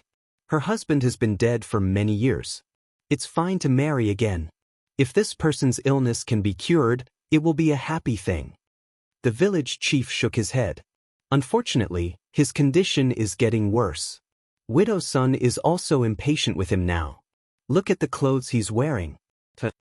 Yundong realized that the village chief was very nosy and open-minded. She knew that many villages did not allow widows to remarry, such as the old Gu family. Did that man say his wife and daughter were dead? The village chief nodded. Yes, he said it when he was sober. He was quite sad. You seem to be very curious about his affairs. But, do you know him? Yundong shook her head decisively. No. The village chief had already led them to the backyard. He instructed his wife, Madame Jiang, who was tidying up the guest room, take care of Miss Gu and Madame Gu. Madame Jiang agreed and asked Yundong with a smile, "Where are you going and what are you going to do?" Yundong answered casually, but she looked a little dazed. She did not expect to meet Fu Ming here. He had become a fool. Although her mother was also ignorant, her mother only did not understand and think about some profound things. As long as others explained it to her in a simple manner, she would be obedient and do it. However, the Fu Ming just now had a silly smile on his face. He was like a person who could not take care of himself. There was also the matter of his parents, wife, and daughter dying. She did not expect that the last time she met her aunt would be that time outside Qing'an Prefecture city. Yundong did not feel guilty at all. Those who wanted to harm others would always be harmed. If it had been her eldest aunt's family back then, she would definitely have taken them away and protected them. Miss Gu, rest for a while. They'll call you again after dinner. Madame Jiang's voice pulled her back to her senses. Yundong put Fu Ming's matter to the back of her mind and smiled at Madame Jiang. All right, thank you, aunt. Madame Jiang shook her head and left the guest room. However, as soon as she left the house, she immediately ran to her room to look for her man in a hurry, looking mysterious. Chapter 243, Gossip Couple. The village chief was happily eating peanuts with the money Yundong had given him. When he saw his wife enter, he only raised his eyes slightly. Have you tidied it up over there? All right, all right. Madame Jiang waved her hand and sat on the brick bed.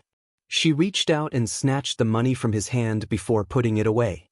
The village chief wanted to say something, but he immediately stopped when she glared at him. Madame Jiang, on the other hand, was in high spirits. She leaned close to his ear and whispered, "Do you know what I found?" "What? Wasn't that Miss Gu the one who kept talking to us just now?" Her mother had been standing at the side and didn't speak. At first, I thought she was a mute, but I didn't expect. She pointed at her head. There seems to be a problem here. The village chief sat up straighter in surprise. Really? However, he shook his head slightly. It doesn't look like it. She's dressed neatly and cleanly. When she doesn't speak, she's like a quiet noblewoman. She's not at all the same as that half-wit who just came to our village. Madame Jiang pinched him. Do you still think that she's quite good-looking? You were looking so carefully. The village chief hurriedly shook his head. I didn't. As he spoke, he touched his chin. I was wondering why that little girl kept asking me about Fu Ming. It turns out that her mother is also sick. Madame Jiang also ate a peanut, but it doesn't look as serious as Fu Ming's. I heard her speak like a child. She's quite obedient. When she asked you, her tone was gentle. If you don't pay attention to her expression, she's really like a noblewoman. She dresses well too. Look, you said that too. Then why did you pinch me just now and blame me for looking at her? Madame Jiang glared at him fiercely. I can look, but you can't. She's a woman. As a man, you're a lecher if you look at her. The village chief said weakly, she's staying at our house. What if I don't see her clearly and mistake her for someone else? Yundong stood under the window outside and was speechless for a long time. She really did not mean to eavesdrop. She just wanted to come over and ask if Madame Jiang had hot water. She did not expect to hear the two of them talking about her name as soon as she walked over. After all, she was afraid of encountering a shady shop when she was outside, so she listened more. Unexpectedly, this couple was indeed a match made in heaven. They were both so gossipy. Since they did not have any ill intentions, Yundong did not say anything. She only stepped forward slightly and called aunt when she was far away. Other than the gossip factor that had been burning, Madame Jiang was not bad in other aspects. She would ask Yundong and her mother about their tastes and if they were used to the temperature here and if they needed more blankets. However, she would ask Yundong some personal questions from time to time. If she could answer, she would. If she could not, Yundong would smile. This made Madame Jiang even more itchy. Yundong was also speechless. Fortunately, they were only staying for a day. After dinner, she and Madame Yang went to rest. The next morning, Yundong prepared to set off. She led the carriage out and helped Madame Yang in. Unexpectedly, just as she was about to leave, Madame Jiang suddenly called out to her, Girl, I've packed some pickled radishes for you. Don't you like them? Take them and eat slowly on the way. Madame Jiang marinated the radish herself. Her family did not like it, but Yundong liked it very much. Madame Jiang was overjoyed. Gu Yundong quickly went back and saw Madame Jiang walking over with a small jar. She quickly took it. Unexpectedly, Madame Yang's scream suddenly came from the carriage outside. Ah! Chapter 244. Your uncle Gu Yundong's heart skipped a beat. She retracted her hand and ran out, lifting the curtain of the car. Madame Yang was huddled in the corner of the carriage, looking at a sloppy man squatting opposite her in horror. The man's back was facing the door. Gu Yundong did not even look at him and pulled him down. With a thud, the man fell to the ground with a heavy thud. Gu Yundong ignored him and hurriedly got into the carriage. She hugged Madame Yang and patted her back. "It's all right, mother. It's all right. Don't be afraid. I'm here." Madame Yang took 2 deep breaths and quickly calmed down. "I'm fine, Dong Dong. I'm fine. I'm not worried." Only then did Gu Yundong let go. Seeing that she had a gentle smile on her face, her hair was not messy, and her clothes were neat, Gu Yundong felt slightly relieved. She had just turned around and entered the door. Madame Yang must have just been shocked by the sudden appearance of the man and was not injured. Only then did Gu Yundong jump out of the carriage. At this moment, the village chief and Madame Jiang had also come out. They immediately saw Fu Ming, who was lying on the ground clutching his leg and moaning. Gu Yundong also saw the person clearly and was immediately shocked and furious. She turned around and saw a wooden stick in the corner. She picked it up and was about to hit him. The village chief quickly stopped her. Gu girl, calm down. This is a fool. His mind isn't clear. He probably went up curiously when he saw the carriage. We can't hurt anyone." Madame Jiang put down the small jar. When she saw Madame Yang get out of the carriage, she quickly brought her behind Gu Yundong and said, That's right. Don't be rash. Look, your mother is frightened. You can't hit someone in front of her." Gu Yundong snorted. She even dared to kill someone in front of Madame Yang when she was escaping. Why would she be afraid of hitting Fu Ming, who had a grudge against her? The villagers who heard the commotion next door also came out. Someone went forward to help Fu Ming up and even reprimanded him. "What are you doing here so early in the morning? Why did you run into someone's carriage for no reason? There's nothing to eat in the carriage." However, Fu Ming did not seem to hear the person's words. He had fallen on his leg just now, so the pain was not as intense now. He could finally speak. However, he ignored everyone and said pitifully with a bitter expression, Yundong, I finally met you. You don't know how hard my life has been. Your aunt and cousin are gone. They're gone. I didn't expect to see you here. Take me away." Everyone was stunned. "Idiot, are you not stupid today? Who are you calling Yundong? Why are you talking so strangely?" The village chief was even more surprised. He widened his eyes and looked at Gu Yundong. Madame Jiang asked excitedly, "Gu girl, he seems to know your name. Do you know him?" As expected, there was an inside story. There was something new to hear. Gu Yundong replied coldly, "I don't know him." As she spoke, she was about to help Madame Yang into the carriage again and leave. She was unwilling to look at Fu Ming again and even stopped taking the small jar of pickled radishes. However, how could Fu Ming let her go? He immediately stood in front of her and said bitterly, "Yundong, I'm your uncle. How can you not recognize me? Look at me. I doted on you when we were at Yongning Prefecture. Now that I'm in trouble, you can't leave me behind." "Uncle?" Everyone was stunned. Their gazes immediately focused on Gu Yundong and her mother. They actually had such a relationship. Chapter 245. Targeting Madame Yang. Gu Yundong almost laughed out of anger. She looked at Fu Ming. "Who's my uncle? My aunt is gone, and you've married someone else. What kind of uncle are you?" Everyone understood. She turned out to be a relative of Fu Ming's late wife. Speaking of which, they were not connected now. However, if this uncle had indeed taken care of her in the past and treated her well, she could not be so heartless as to pretend not to know him. However, the village chief did not think so. He was smart and had interacted with Gu Yundong before. From her attitude towards her mother, he knew that she was not an ungrateful person. Now that her attitude towards Fu Ming was so bad, there might have been a huge conflict in the past. Moreover, Gu Yundong had stayed at his house for a night. How could she be being blocked at the door? Hence, the village chief waved his hand. Alright. Why are you people so glib-tongued? How do you know if they were really close in the past? You keep muttering endlessly.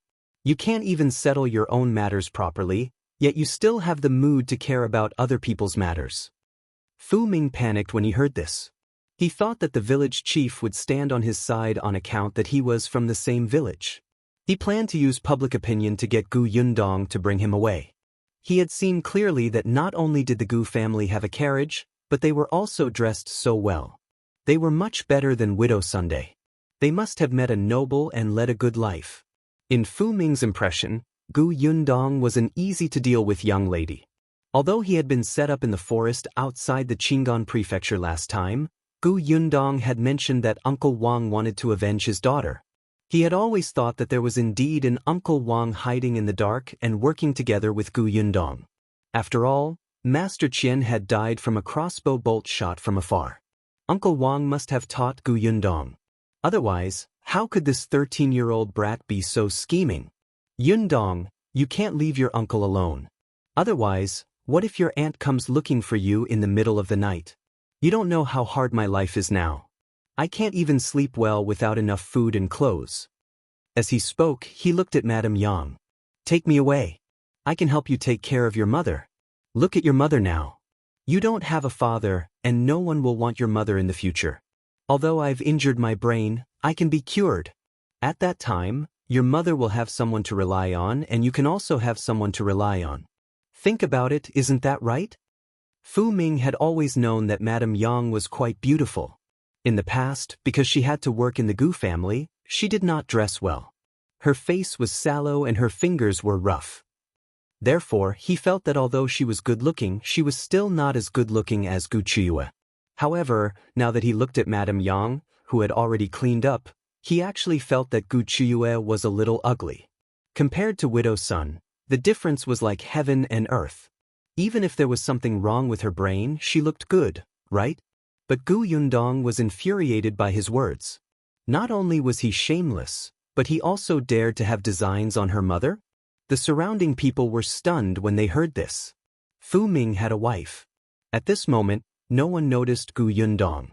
Hence, she rushed forward and raised the wooden stick in her hand to hit him. Even a toad wants to eat swan meat, it has to see what it is. I don't even want to look at you. My little aunt will come to look for me in the middle of the night? Let her come. It'll make her soul dissipate. Do you believe me? Chapter 246. Madame Yang takes action. Gu Yundong was merciless. Everyone was stunned. This young lady was so young, but she was so cruel. Madame Jiang watched her attack excitedly. However, as the village chief's wife, she still stopped her when she saw her fellow villager being beaten up. However, no one could stop the invincible Gu Yundong, especially after what she had said. Just listen to it. She wasn't even afraid of ghosts and deities, but she wanted to destroy little aunt's soul. How much hatred did she have? Fu Ming dodged left and right, screaming in pain as he spoke. Help! Hurry up and stop her. She's crazy. She's just like her mother. She's crazy. As he spoke, a villager with a hoe came over. He quickly went forward and snatched the hoe from him. He turned around and smashed it on Gu Yundong's head. You don't know what's good for you. Then go to hell. Gu Yundong sneered. She dodged the attack and hit his leg with a stick. Fu Ming gasped in pain, and the hoe hit her even harder. Seeing that someone was about to die, the village chief hurriedly called for everyone to stop him. What are you waiting for? Separate the two of them. Everyone instantly rushed forward. Because Fu Ming's hoe was even more dangerous, the villagers went to catch him first to prevent him from smashing a bloody hole in the little girl's head. At this moment, Gu Yundong hit him hard between his legs. Everyone was speechless. It felt so painful. All the men present subconsciously clamped their legs together and gasped, their faces turning pale. Fu Ming's hoe had also been taken away by the original owner. He could only hold a certain spot and roll on the ground in pain. He was already in such a miserable state, so naturally, no one went to catch him. They even took 2 steps back, feeling that it didn't hurt so much anymore. Gu Yundong was also held back by Madame Jiang and the others. A woman reprimanded her. "What's wrong with you, girl? You're so ruthless. You hit someone with a stick and even hit their crotch. How old are you? You're too shameless." F***ck, where did this B***tch come from? Gu Yundong suddenly turned her head and glared at that person. The woman was so frightened by the coldness in her eyes that she let go and took a step back. However, when she thought about it, she felt indignant. This was her village. What was going on if she was frightened by a 10-year-old girl? "Why are you glaring at me? Am I wrong? No matter what, he's still your elder. Didn't you?" The woman didn't dare to say anything else. In the end, she muttered and left. "Fu Ming is right. Look at how fierce she is. She's a lunatic." The others did not dare to say anything. Madame Jiang quickly comforted her. All right. It was that Fu Ming who spoke nonsense. He's not clear-headed. Don't mind him." Gu Yundong did not want to argue with him. Wasn't she going to pretend that she did not know him and leave when she saw him this time? But this B***tch insisted on coming to find trouble. Was it her fault? Gu Yundong was stopped, and no one was beside Fu Ming. Therefore, no one noticed that a figure had passed by with a stone and smashed it towards Fu Ming's head. "Who asked you to bully Dong Dong?" Fu Ming grunted and fell silent. Everyone was stunned. Gu Yundong's eyes widened. "Mother!" She broke free from everyone's grip and quickly went forward to hug Madame Yang. Madame Yang looked at the bloody hole in Fu Ming's head and her mind went blank for a moment.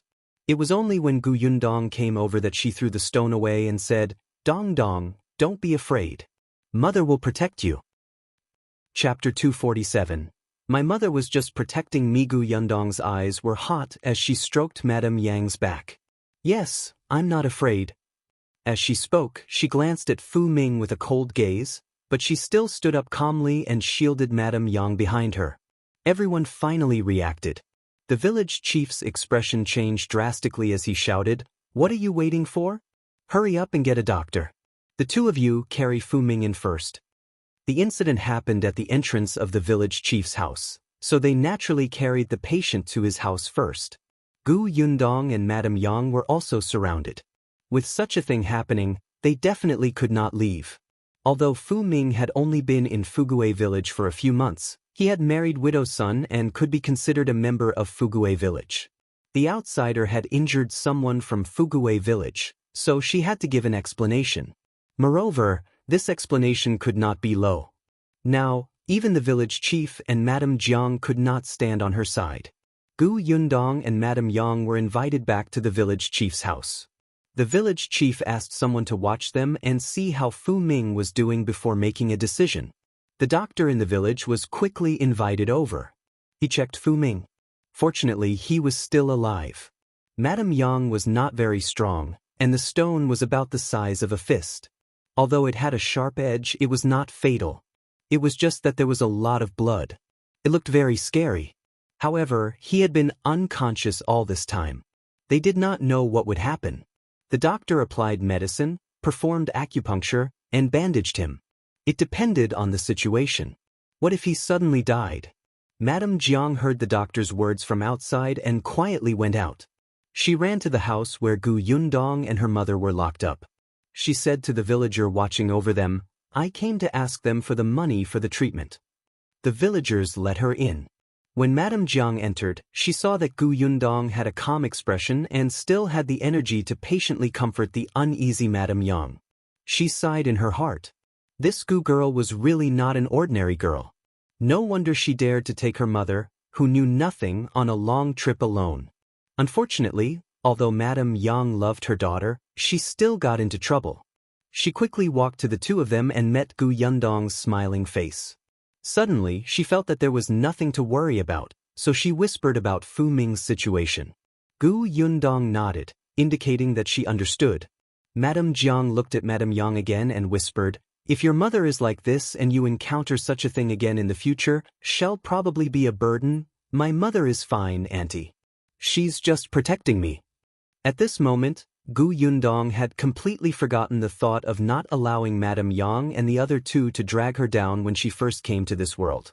Now, be it Madame Yang or Yunshu and Yunke, they had already become her family and responsibility. She would protect them.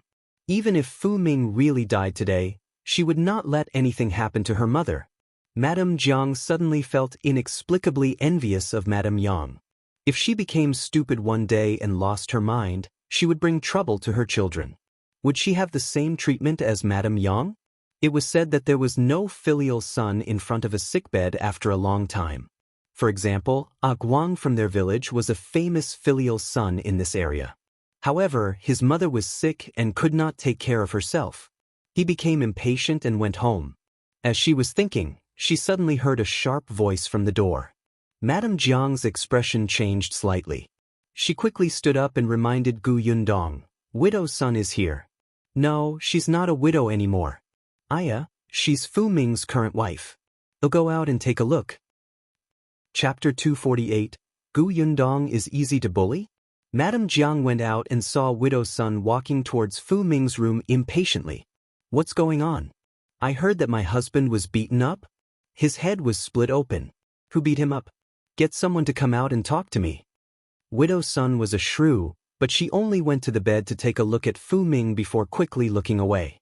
Fu Ming was indeed good-looking. Back then, she had taken a fancy to his appearance and thought that he had fled to this place. He did not have any relatives or friends and did not even have a place to stay. If she was married to him, she would not have parents-in-law. She could still be in charge at home. She was also familiar with the village. Although Fu Ming was silly from time to time, didn't the doctor say that he could be cured? But, cure my ass. No matter how good-looking Fu Ming was, he could not take care of himself for 2 out of 3 days. His clothes were dirty, and his snot was all over his sleeves. No matter how good-looking he was, she was disgusted. Widow's son felt that there was not much hope for him to be cured and did not want to care about him at all.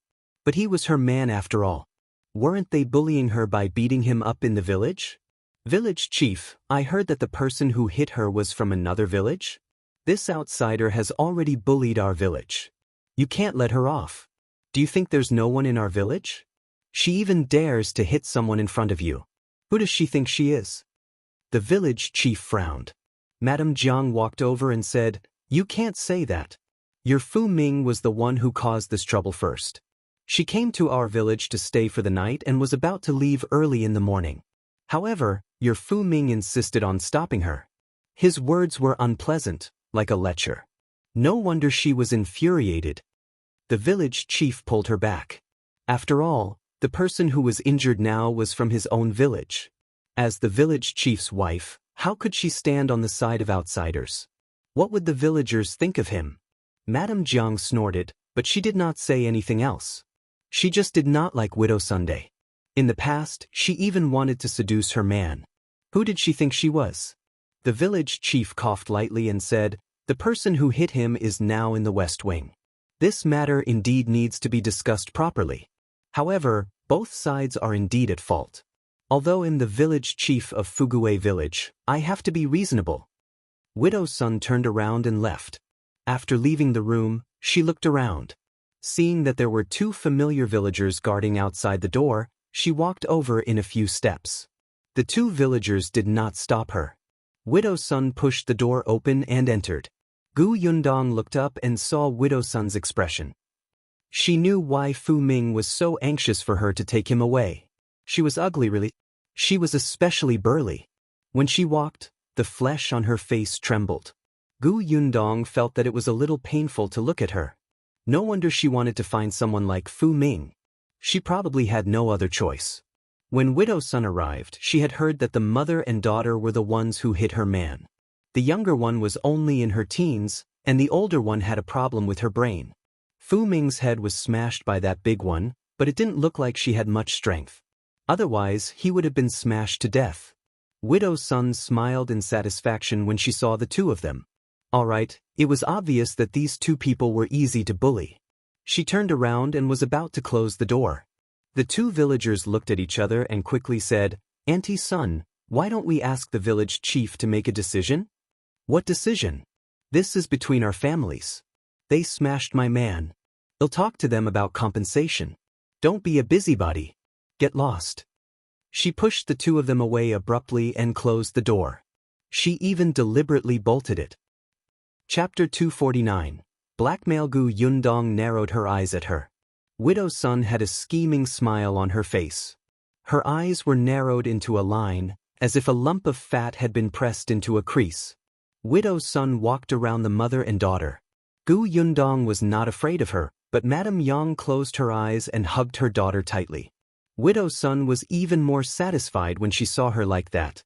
Seeing that the atmosphere was about right, she brought a stool over from the side and sat opposite the two of them boldly. She slanted her eyes and said, "I heard that you injured my man severely. That won't do. He's the only strong laborer in my family.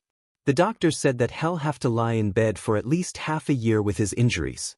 Without him in this half a year, how can we live?" Yundong found it funny as she comforted Madame Yang. That was not what Madame Jiang had told her previously. Then how do you want to resolve it? Widow Sun chuckled. Of course you have to pay some money. She knew that this mother-daughter pair had driven a carriage over. Although her family's conditions were not bad, they could not bear to use money to buy a carriage. At most, they would buy 2 caddies of meat to eat. Looking at what the two of them were wearing, although it was not silk or anything, it was still beautiful.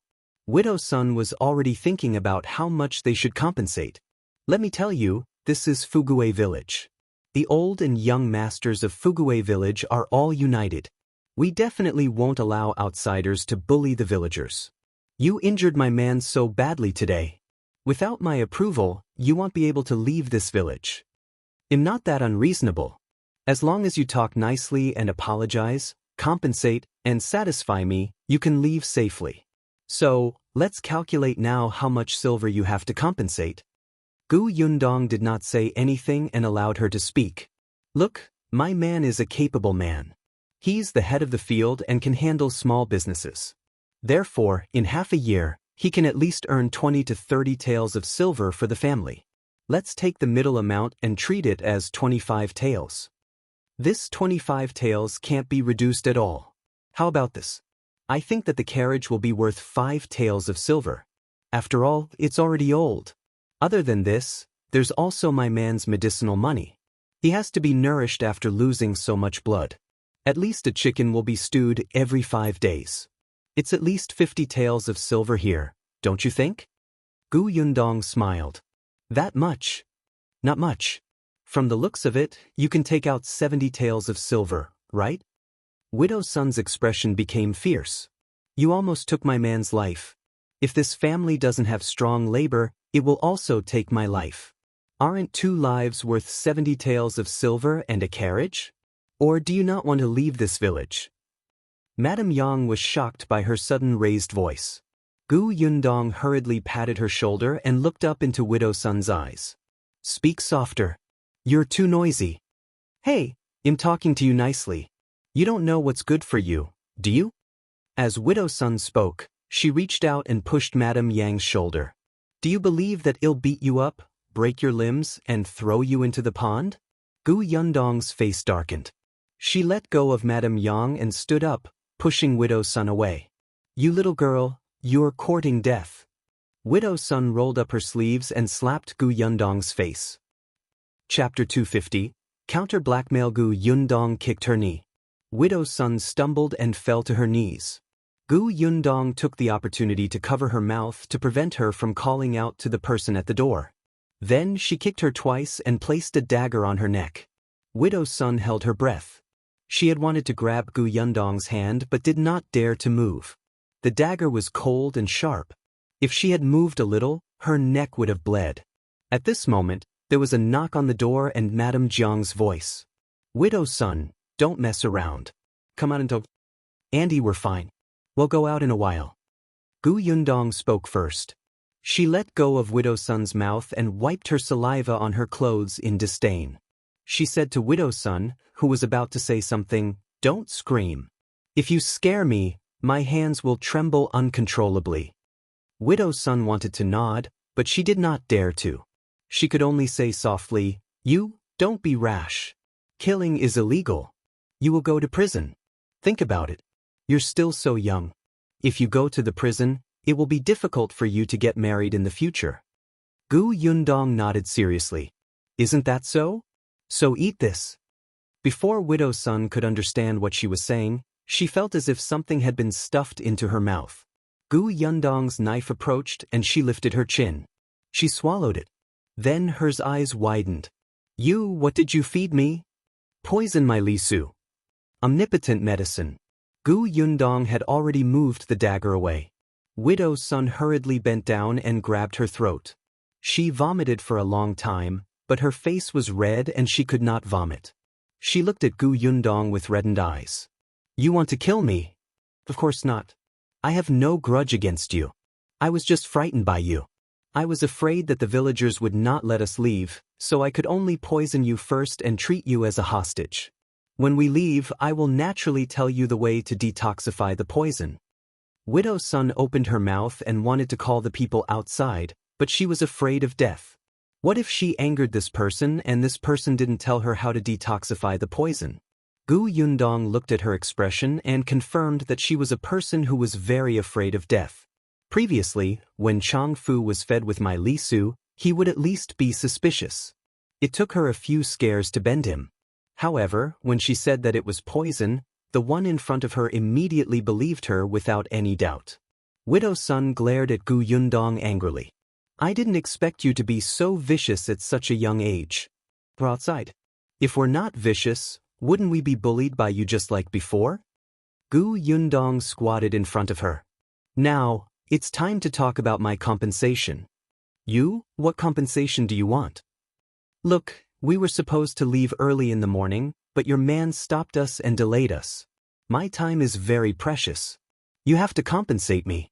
He even went crazy and wanted to smash me to death with a hoe. I'm still so frightened that my heart is beating wildly. You have to compensate me. Also, you threatened and pushed my mother just now, scaring her. You must compensate for that too. I'm kind-hearted and don't want much. Just take out all the silver on you. She couldn't possibly go to Widow Sun's house. She didn't have the time. Widow Sun did not want to give it to her, but she was poisoned. When Gu Yundong said that the poison would act up in half an hour, she hurriedly took out the silver from her sleeve. Gu Yundong frowned and looked at the 5 taels of silver in her hand. What else? No, that's all. I'll get it right away. What? Chapter 251. Fu Ming wakes up. Gu Yundong saw her sitting on the ground, pressing down on the fat on her stomach. She took off her shoes with some difficulty and took out a banknote worth 5 taels from under her shoes and handed it over. Gu Yundong was speechless. Damn it, her eyes hurt from the smoke. Madame Yang quickly went forward and covered her nose. Dong Dong, come here. She's releasing poison. Gu Yundong felt that her mother's words were very vivid. She immediately waved her hand. Keep it well. I don't want it. It was too smelly. There was nowhere to put it. Widow Sun hurriedly stuffed the banknotes back into her shoes and put them on. Gu Yundong frowned. She had spent so much effort and wasted one of her my Li Su pills, but she had only received 5 taels of silver. Widow Sun glanced at her. You can give me the antidote now, right? What are you thinking about? Gu Yundong snorted. Get up. Go out and tell the others to let us go. When we leave safely, we will naturally tell you the way to detoxify the poison. Widow Sun was angry, but she did not dare to say anything. She did not know if it was a psychological effect. She felt that her body was in so much pain. Could it be that there would be other pain before the poison acted up? She did not dare to delay and hurriedly got up to open the door. Just as the 2 people at the door were wondering why there was no movement inside, they saw Widow Sun come out with a dark expression. The village chief and Madame Jiang were also outside. Seeing her come out, Madame Jiang hurriedly entered the house to take a look. Gu Yundong was bringing Madame Yang out. Seeing that the 2 of them were fine, she heaved a sigh of relief. On the other side, the village chief was lecturing Widow Sunday. I've already said that I'll handle this matter. Why are you adding to the mess? Since you don't care about me as the village chief, don't look for me in the future. Widow Sun quickly smiled and said, No. I was just thinking that this is a small matter. I'm looking for them to discuss how to resolve it. Look, it's settled now. We've already agreed.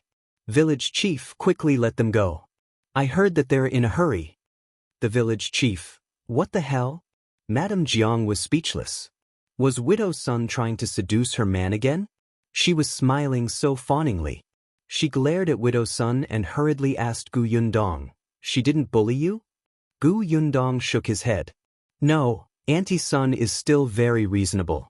We told her what happened and apologized. She especially understood that it was not easy for us two weak women. She knew that we have urgent matters to attend to, so she said that she would explain to you personally and not pursue the matter." Widow Sun could not help but tremble. Apologize? Weak women? This brat was too good at acting. Madame Jiang had a complicated expression. Was Widow Sun a reasonable person? Gu Yundong nodded affirmatively. That's right. It's already been half an hour. If we don't leave now, we won't be able to make it to the next town. Madame Jiang was puzzled. They had delayed more than half an hour, right? However, when Widow Sun heard that, she suddenly became anxious. That's right. Two women can't sleep in the wilderness. It's not safe. Let them hurry up. Otherwise, if the people outside know, they will think that our village is bullying them and won't let them go. The village chief felt like he had seen a ghost. Why did he feel like he didn't know Widow Sun? But Fu Ming isn't awake yet. As a victim, he couldn't possibly not know anything, right? As soon as he finished speaking, a villager shouted, "He's awake, he's awake. Fu Ming is awake. Village chief, go and take a look." Chapter 252. Departure. The village chief hurriedly went in to take a look. The others also went over one after another. Gu Yundong did not really want to go, but Madame Jiang dragged her there. There were 2 thick layers of bandages on Fu Ming's forehead. At this moment, he opened his eyes and looked at the person standing by the bed. In the end, her gaze landed on Widow Sun. Widow Sun frowned. This bastard had better not cause trouble at this time and not let the Gu family's mother and daughter leave. She still had to detoxify the poison. In the next moment, Fu Ming suddenly curled his fingers and chuckled. "Wife, I'm hungry." Everyone saw that he had become a fool again. They couldn't ask for his opinion now, so Widow Sun had the final say. Since she did not mind and there was nothing wrong with Fu Ming, they could not hold on to 2 weak women. Besides, it was indeed Fu Ming who provoked her first. She was about to leave, but he insisted on stopping her and saying something inappropriate. The villagers left one after another. Widow Sun was very anxious. She asked Gu Yundong, "You guys should leave quickly too." "All right, we're leaving soon." They had indeed wasted a lot of time. Today, they were going to speed up again. Seeing that there was no problem, Madame Jiang quickly carried the small jar out to her. "Here, take it. If you pass by here again in the future, I'll marinate another jar for you. It won't take much effort." "Thank you, Aunt." Gu Yundong had left a small bag of white sugar in the house. The village chief and Madame Jiang treated them well. Even if such a thing happened, they did not speak ill of them. Madame Jiang even tipped them off and helped them criticize Widow Sun. White sugar was indeed expensive outside, but this was the most she had now. It was not shabby to give it away. Widow Sun was extremely anxious. Why was he still talking at a time like this? Was there no end to it? Madame Jiang glanced at her suspiciously, but Gu Yundong smiled and got into the carriage. Widow Sun had been following beside the carriage. When Madame Jiang could no longer see them, she asked, "Where's the antidote? Do you think I'm stupid to give it to you without leaving the village?" Gu Yundong sat on the shaft of the carriage and said slowly, "Wait here for half an hour. When the time comes, I'll write a method to detoxify the poison and place it under the second tree at the entrance of the village. I'll press it with a rock. But I can't read." "Can't you find someone you know to read to you? Anyway, it doesn't matter if others see the antidote." Widow Sun could only stop in her tracks. "You have to keep your word." "Of course. You've already let me go. Wouldn't I be courting death if I harmed your life again?" Gu Yundong shook the reins and the carriage immediately sped up. Widow Sun paced back and forth for a while before she could not take it anymore. She could not wait for more than half an hour. It did not take long for her to catch up. When she reached the village entrance and found the second tree, she saw a note. Widow Sun quickly took it out and rushed to the village chief's house.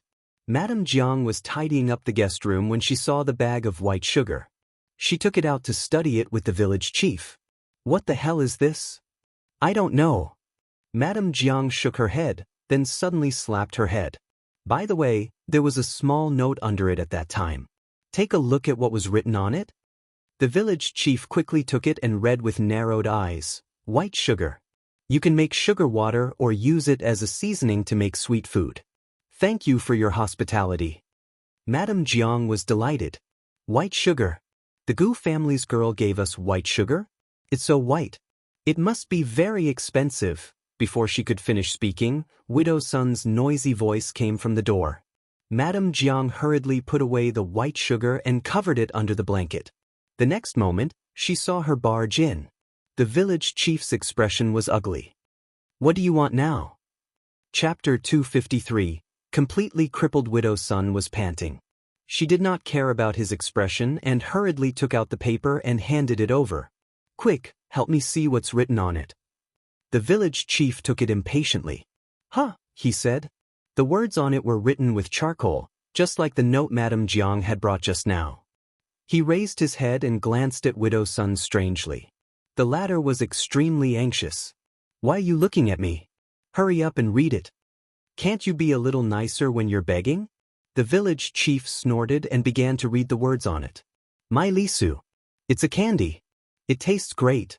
Take it as a snack and drink more water, and it will keep you in good health. You have to admit that you're too old. If you're sick in the head, treat it quickly. See you again. He chuckled. Who wrote this? It's quite poetic. Widow Sun's face was ashen, and her fingers were trembling. However, she still asked unwillingly, That's all? Is there nothing else? That's it. B** teach, big B** teeth, little B** teeth. You actually lied to me. You actually lied to me. Widow Sun snatched the paper from the village chief's hand and tore it into pieces. She was still angry and stomped on it a few more times, almost creating a hole in the village chief's soil. The next moment, she suddenly raised her head and asked with a grimace, Who are that mother and daughter surnamed Gu? Where do they live? Where are they going? The village chief frowned. How would I know? How could you not know? Madame Jiang said angrily, Be reasonable. She's only here to stay for the night. She left immediately after the night. Why would she tell us these things? Widow Sun screamed, turned around and ran out. She had to ask Fu Ming. Fu Ming must know where the mother and daughter lived in Yongning village. He must know. Widow Sun waited for Fu Ming to wake up, but after that, Fu Ming never woke up again. Later on, Widow Sun found out that he was not even a man. She was so angry that she smashed more than half of the pots and pans in the kitchen. That day, the doctor was only in a hurry to help Fu Ming look at the wound on his head. At that time, the blood flow was so shocking that even the surrounding people forgot that he had been hit by Gu Yundong in the crotch. When Fu Ming woke up, he became a fool again. He only felt uncomfortable down there and didn't know how to say it. As a result, he delayed the treatment and became a cripple in some aspect. Widow Sun couldn't take it anymore and chased Fu Ming out. However, even though Fu Ming was retarded, he still remembered Widow Sun's house. He could find it himself. He even became irritable. If Widow Sun chased him away again, he would hit her. Then, Widow Sun starved him and kept him cold. She tried to trick him into leaving Fugue village. Then, Fu Ming came back and continued to hit her. The two of them repeated this cycle, and the days became more and more difficult. Gu Yundong left Fugue village in a good mood. Madame Yang also smiled and came out to sit on the shaft of the carriage. She held her hand and said, Dong Dong is so awesome. Mother is also powerful. Gu Yundong turned her head. But don't rush to the bad guys in the future. Fu Ming fell to the ground and did not have the ability to fight back. If you encounter someone who fights back, Mother will be injured. Madame Yang didn't know if she understood, but she tilted her head and suddenly pointed into the distance. We've been there before. Gu Yundong followed her finger and saw that she had been here before. Back then, they had also passed by here when they were pulling the pushcart from Qing'an Prefecture to Xuanhe Prefecture. After walking for another 5 to 6 days, the carriage finally arrived at Qing'an Prefecture. Chapter 254. Dr. Song is here. The last time they came to Qing'an Prefecture, they did not enter the city gate. This time he did, but the prefectural city here was much more desolate than the Xian'er Prefecture. It couldn't be helped. It hadn't been long since the chaos last year. It was said that not only was the prefecture magistrate killed in the Qing'an Prefecture, but many of the wealthy and influential people in the city had also become fat meat for those bandits. They directly barged into other people's residences to kill and snatch. The civilians were even more in trouble. Those who dodged quickly escaped, but those who did not could only be killed when they encountered those inhumane bandits. The refugees only snatched things, but it was also easy to get into conflicts. Many of them were killed or injured. That chaos had caused the Qing'an Prefecture to suffer heavy losses. Yundong led the carriage all the way and saw that many shops on the street had been destroyed and had to be renovated. There were many stalls along the way. Yundong bought some food for Madame Yang and inquired about the location of Huimin Medical Center. Huimin Medical Center seemed to be quite famous. Soon, someone pointed ahead and said, "Walk to the end here and turn left. You'll reach it after walking for a while." Yundong thanked him and sped up. She did not know if Dr. Song was in Qing'an Prefecture. She hoped that he had already arrived and that he had not left. When they arrived at Huimin Medical Center, Yundong saw that there were many people waiting outside. A waiter saw her and quickly asked her to park the carriage at the side before queuing up. Yundong saw that her carriage was blocking the way, so she quickly led it to the side and parked it. Then she brought Madame Yang to the shop assistant's side. "Little brother, I'm looking for the shopkeeper of your medical center." The waiter was stunned for a moment. He looked at Yundong, who was half a head shorter than him. "Little brother?" The shop assistant tried his best to ignore the way she addressed him. He coughed lightly and said, "Who are you? Why are you looking for our shopkeeper?" "I came from the Xian'er Prefecture. Doctor He introduced me." As he spoke, Yundong took out a letter from his sleeve. "This is Dr. He's personal letter." The shop assistant knew that there was a Dr. He in the Xian'er Prefecture. He had been here last time. He hurriedly led Yundong inside. "Wait here for a while. I'll go look for the shopkeeper." With that, he took Yundong's letter and ran to the backyard. After a while, the shop assistant came out. "Our shopkeeper invites you in. Follow me." Yundong brought Madame Yang and followed the shop assistant into the backyard. The manager of Huimin Medical Center was a middle-aged man in his 40s. He was holding a herb in the backyard and talking to a doctor. Seeing them come over, the shopkeeper asked the doctor to go to the front hall first. "I've read Dr. He's letter. I know why you're here." The shopkeeper let them sit. He glanced at Madame Yang and asked, "The patient is this madam, right?" Madame Yang hid slightly behind. Dr. He's letter was not very detailed. After all, he was not very familiar with Yundong. He only asked the shopkeeper to help if he could. It would be good if he could fulfill Miss Gus' filial piety. However, if Dr. Song did not agree, he could not force him. The shopkeeper was just a middleman and a matchmaker. "Yes." Yundong held Madame Yang's hand and asked anxiously, "Is Dr. Song in Qing'an Prefecture?" The shopkeeper saw her subtle movements and sighed in his heart. "Dr. Song is in Qing'an Prefecture, but what?" Yundong quickly asked. Chapter 255. Familiar child. The shopkeeper said, "It's just that I don't know where he is now." Seeing Yundong frown, he said, "He went to treat a patient. I heard that he's an important patient. I can't ask where he lives." Yundong heaved a sigh of relief. It was fine as long as he was still in Qing'an Prefecture. When will he be back? That's hard to say.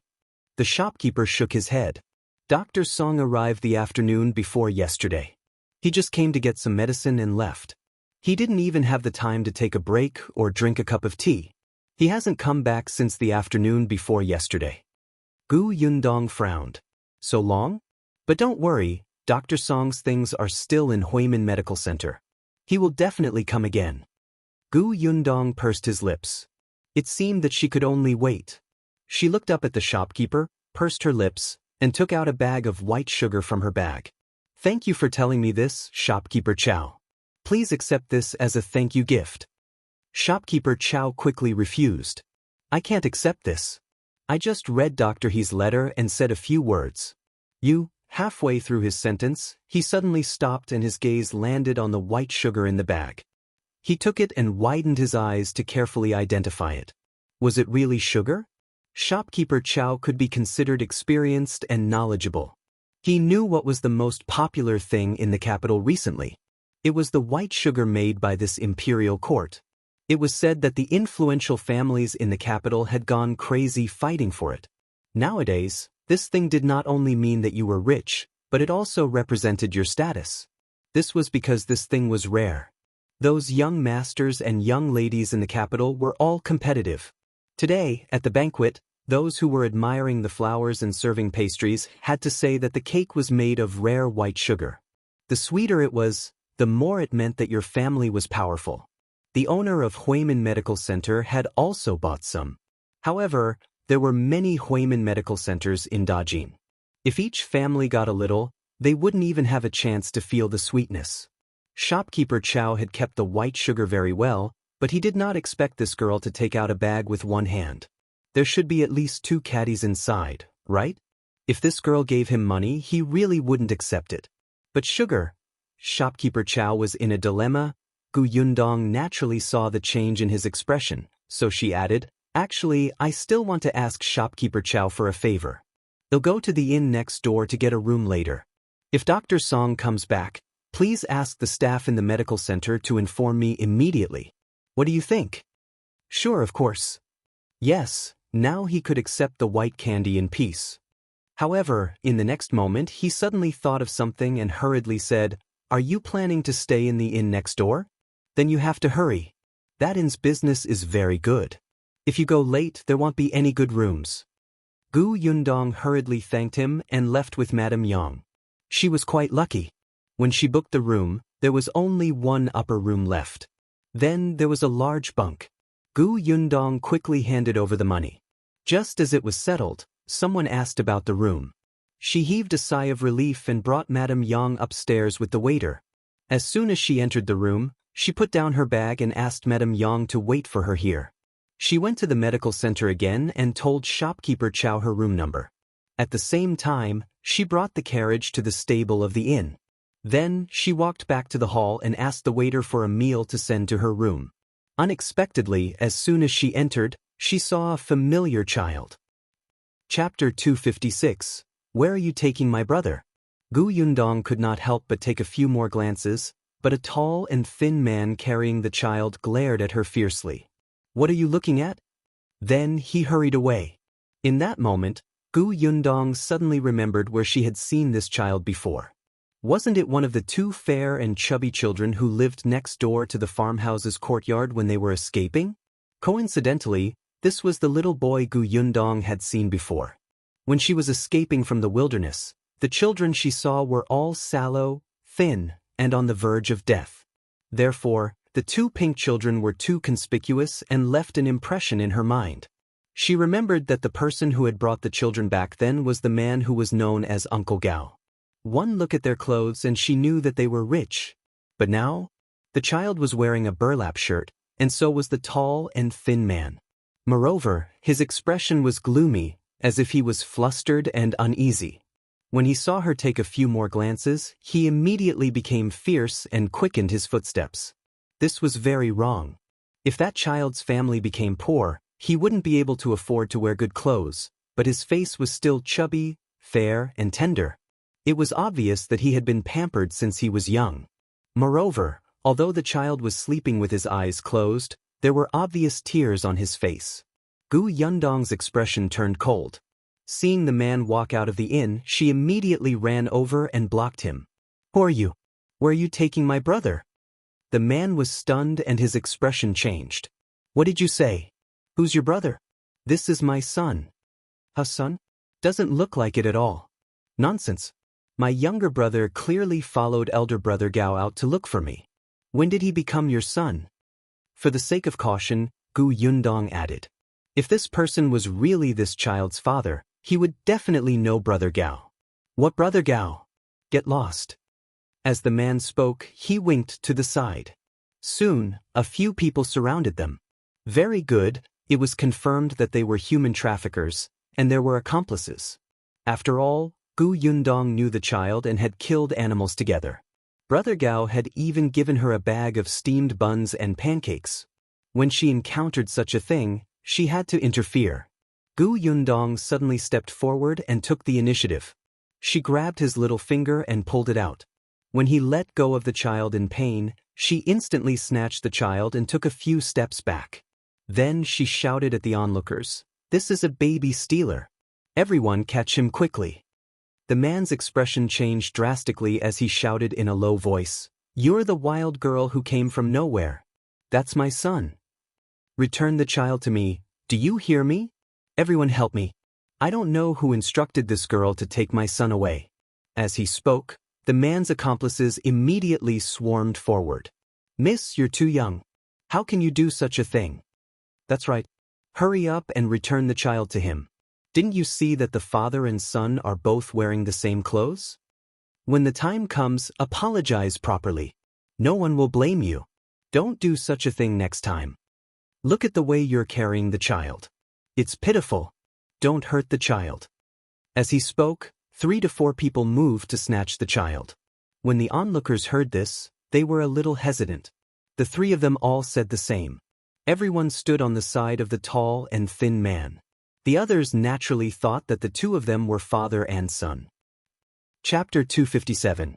Captured. Yundong frowned and kicked a middle-aged woman who had come to snatch the child away.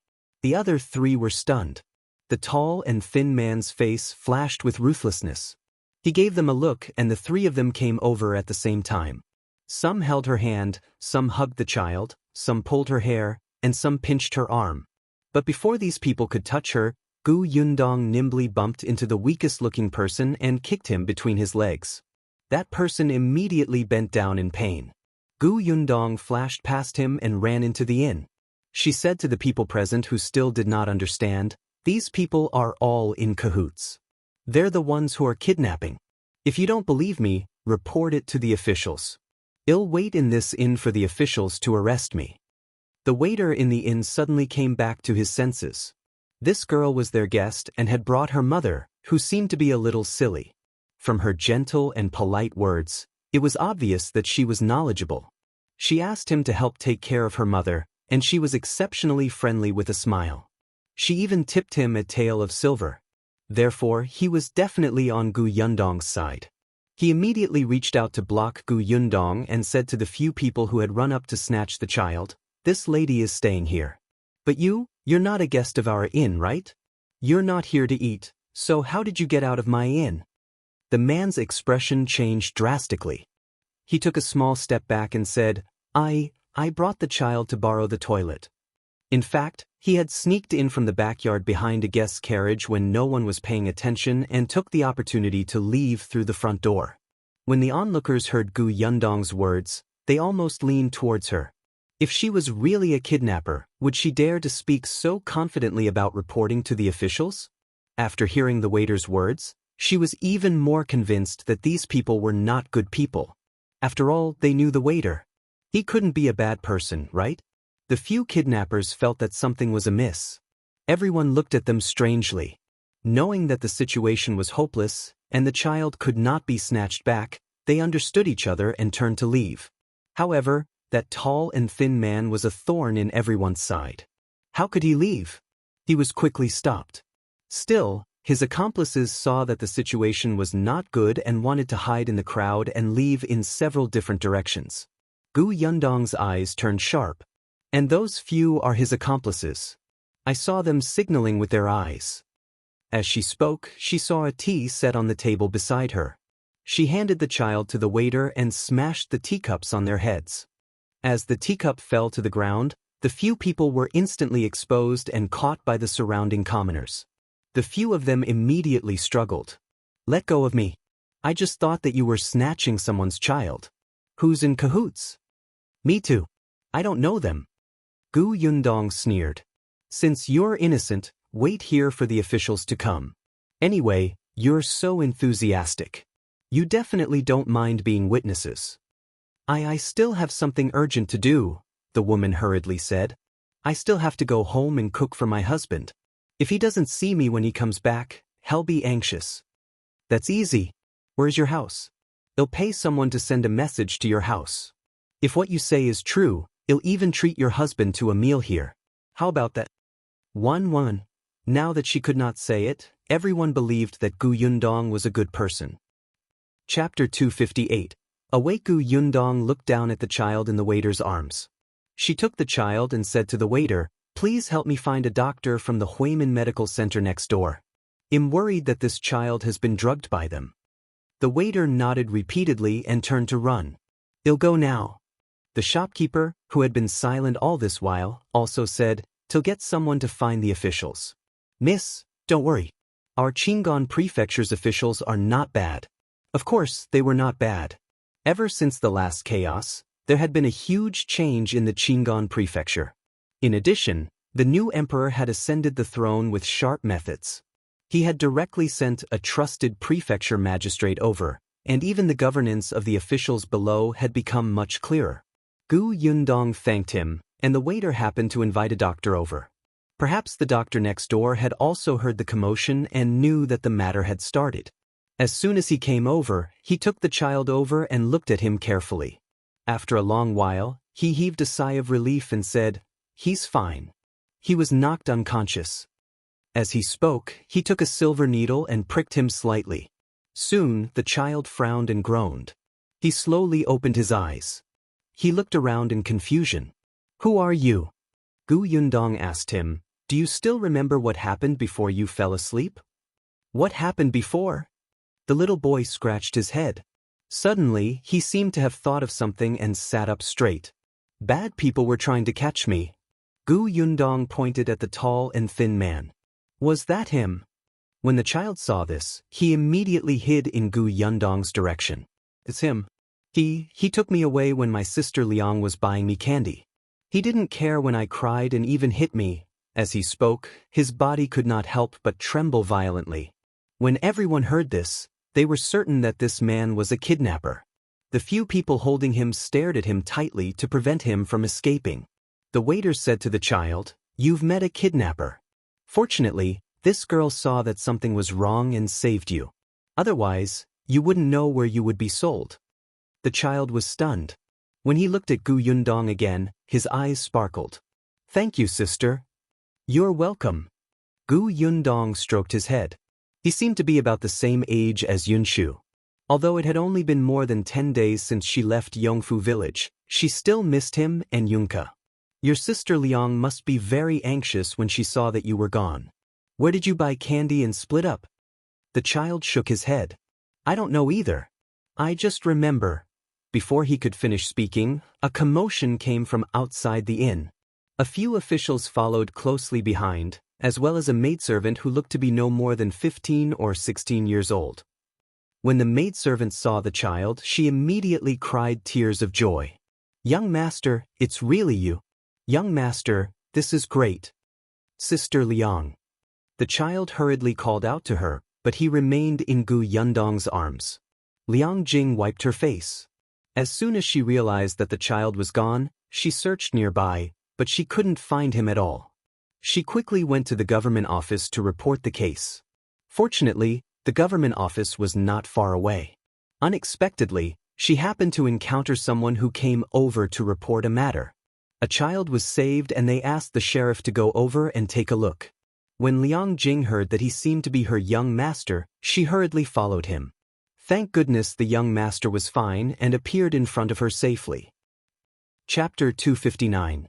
Dr. Song is back. The shopkeeper had already told the official what had happened in detail. Liang Jing heard it clearly and was immediately grateful to Gu Yundong. Tears welled up in her eyes. "Miss, thank you so much. If it weren't for you, I don't know what would have happened to my young master. I could have only apologized with my life. You're my benefactor. I'll kowtow to you." Gu Yundong was shocked and quickly reached out to pull her back. "I'll help anyone when I see injustice. If you're grateful to me, pay the doctor's consultation fee." Liang Jing was stunned and did not know whether to laugh or cry. She quickly took out her money bag. "Yes, of course." She paid the doctor before thanking Gu Yundong again and again. The leader of the officers also laughed out loud. Miss, you're right. When you see injustice on the road, you have a chivalrous heart. This time, not only does this child's family have to thank you, but we also have to thank you. You don't know, a few days ago, on the night of the Lantern Festival, kidnappers appeared to specialize in abducting children. These few days we've been looking for them. We've finally found these bastards. As he spoke, the officer kicked the tall and thin man hard. Bastard, you still dare to glare at me. Previously, someone reported that the kidnapper had a mole on his nose. This person is you, right? Come back to the office with us and tell us where the other children are. Let's go. The official waved his hand. And the few of you, don't shout that you're innocent. Well, know if you're innocent when you go to the government office. Take them away.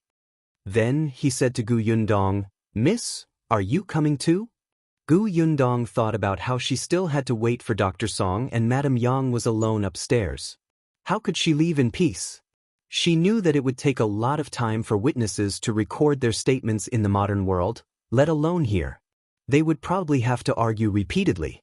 After thinking for a moment, she said to the officer, I'm really sorry. I can't leave this place now. The waiter saw what happened just now. Can I ask him to make a trip on my behalf? You can ask him if there are any details you need to know. I'm staying in this inn. If there's anything that needs my help, it'll go over.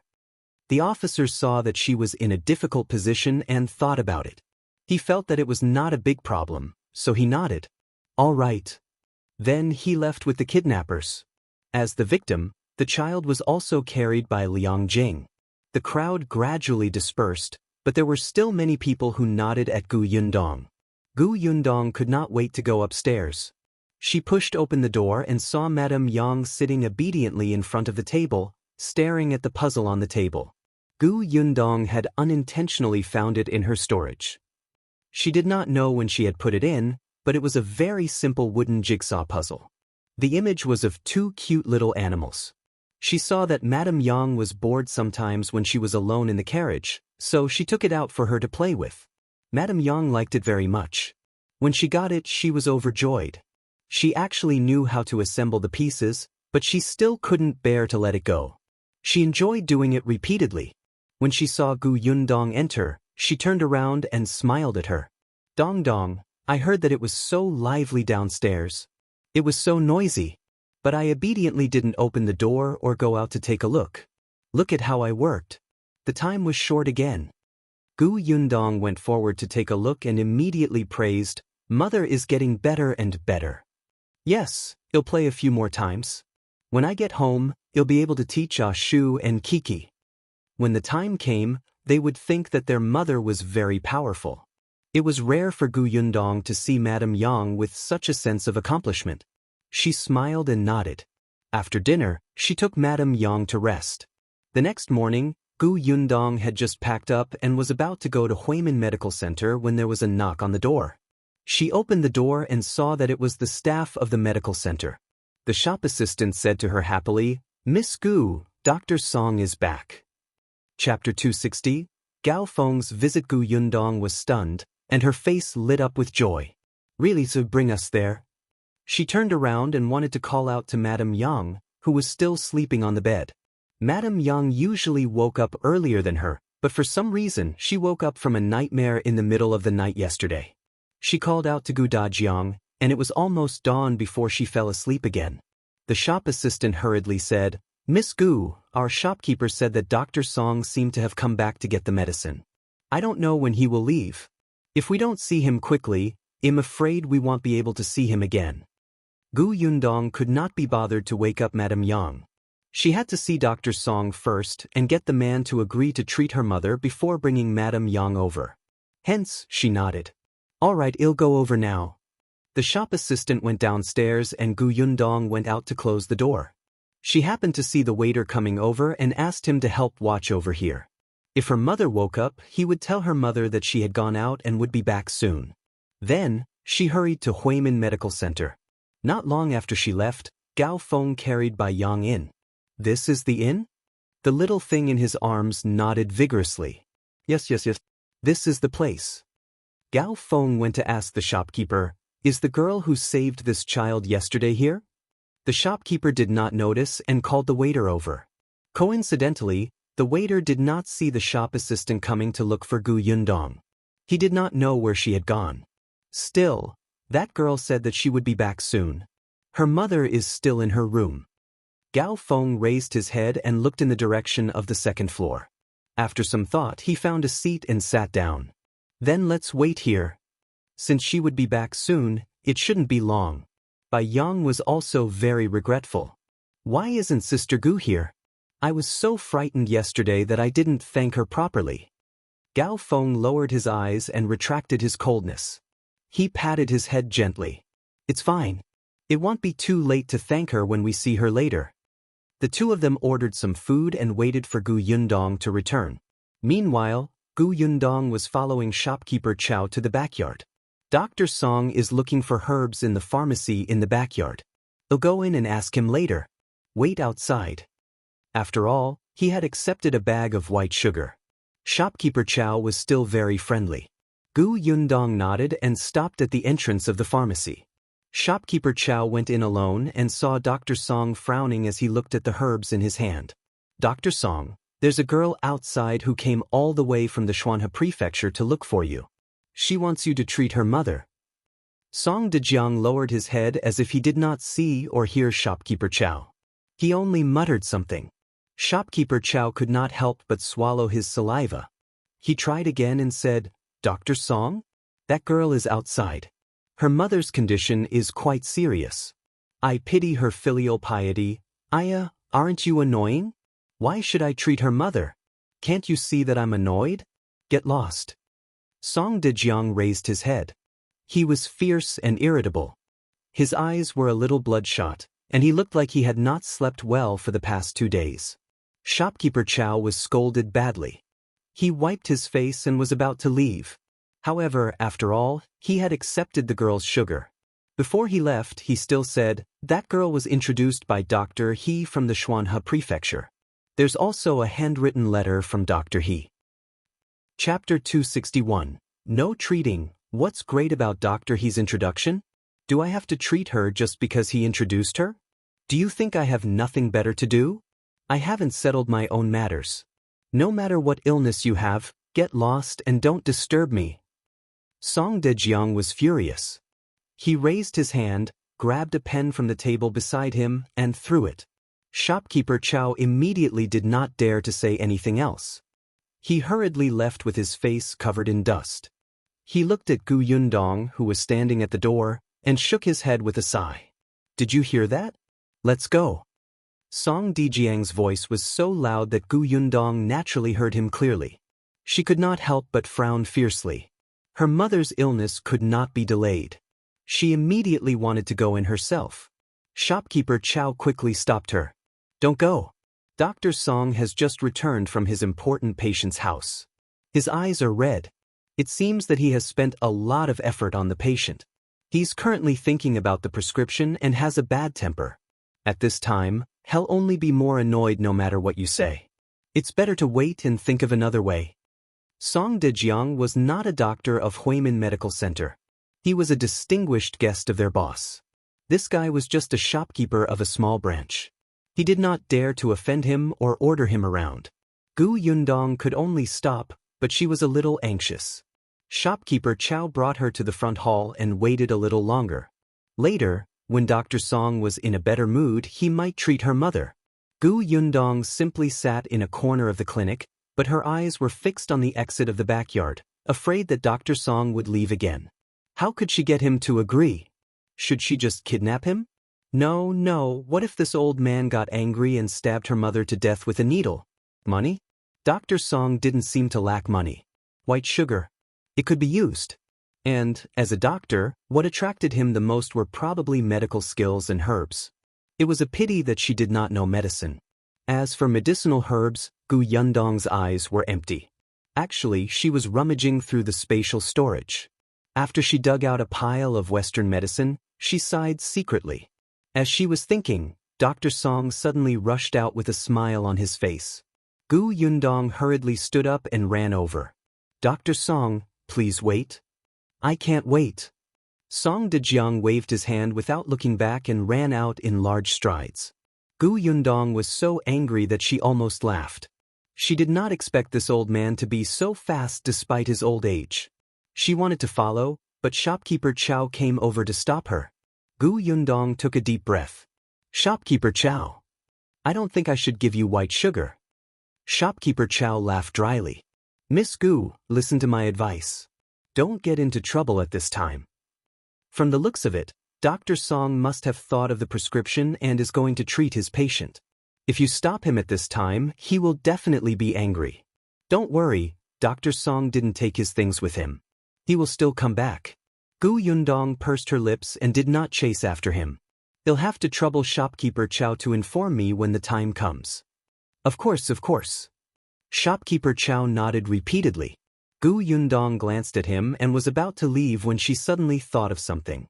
She turned her head and asked him, What does Dr. Song like? Shopkeeper Chao understood when he heard that. This was to suit his taste. However, he was really not too sure about this. After all, he had only met Dr. Song a few times and had only interacted with him for less than 4 hours. There was nothing he could do. Gu Yundong wanted to vomit blood. She turned around and returned to the inn. Chapter 262, Little Sun and Little Moon. When the waiter saw her, he quickly ran over. Miss Gu is too unlucky. What is it? Didn't you save that child yesterday? Today, an uncle brought him here to thank you. He sat in the hall for a while and just left. An uncle? Gu Yundong immediately thought of Uncle Gao. It could be seen that he was cold on the outside but warm on the inside. The last time she saw him, he immediately became gentle when facing a child.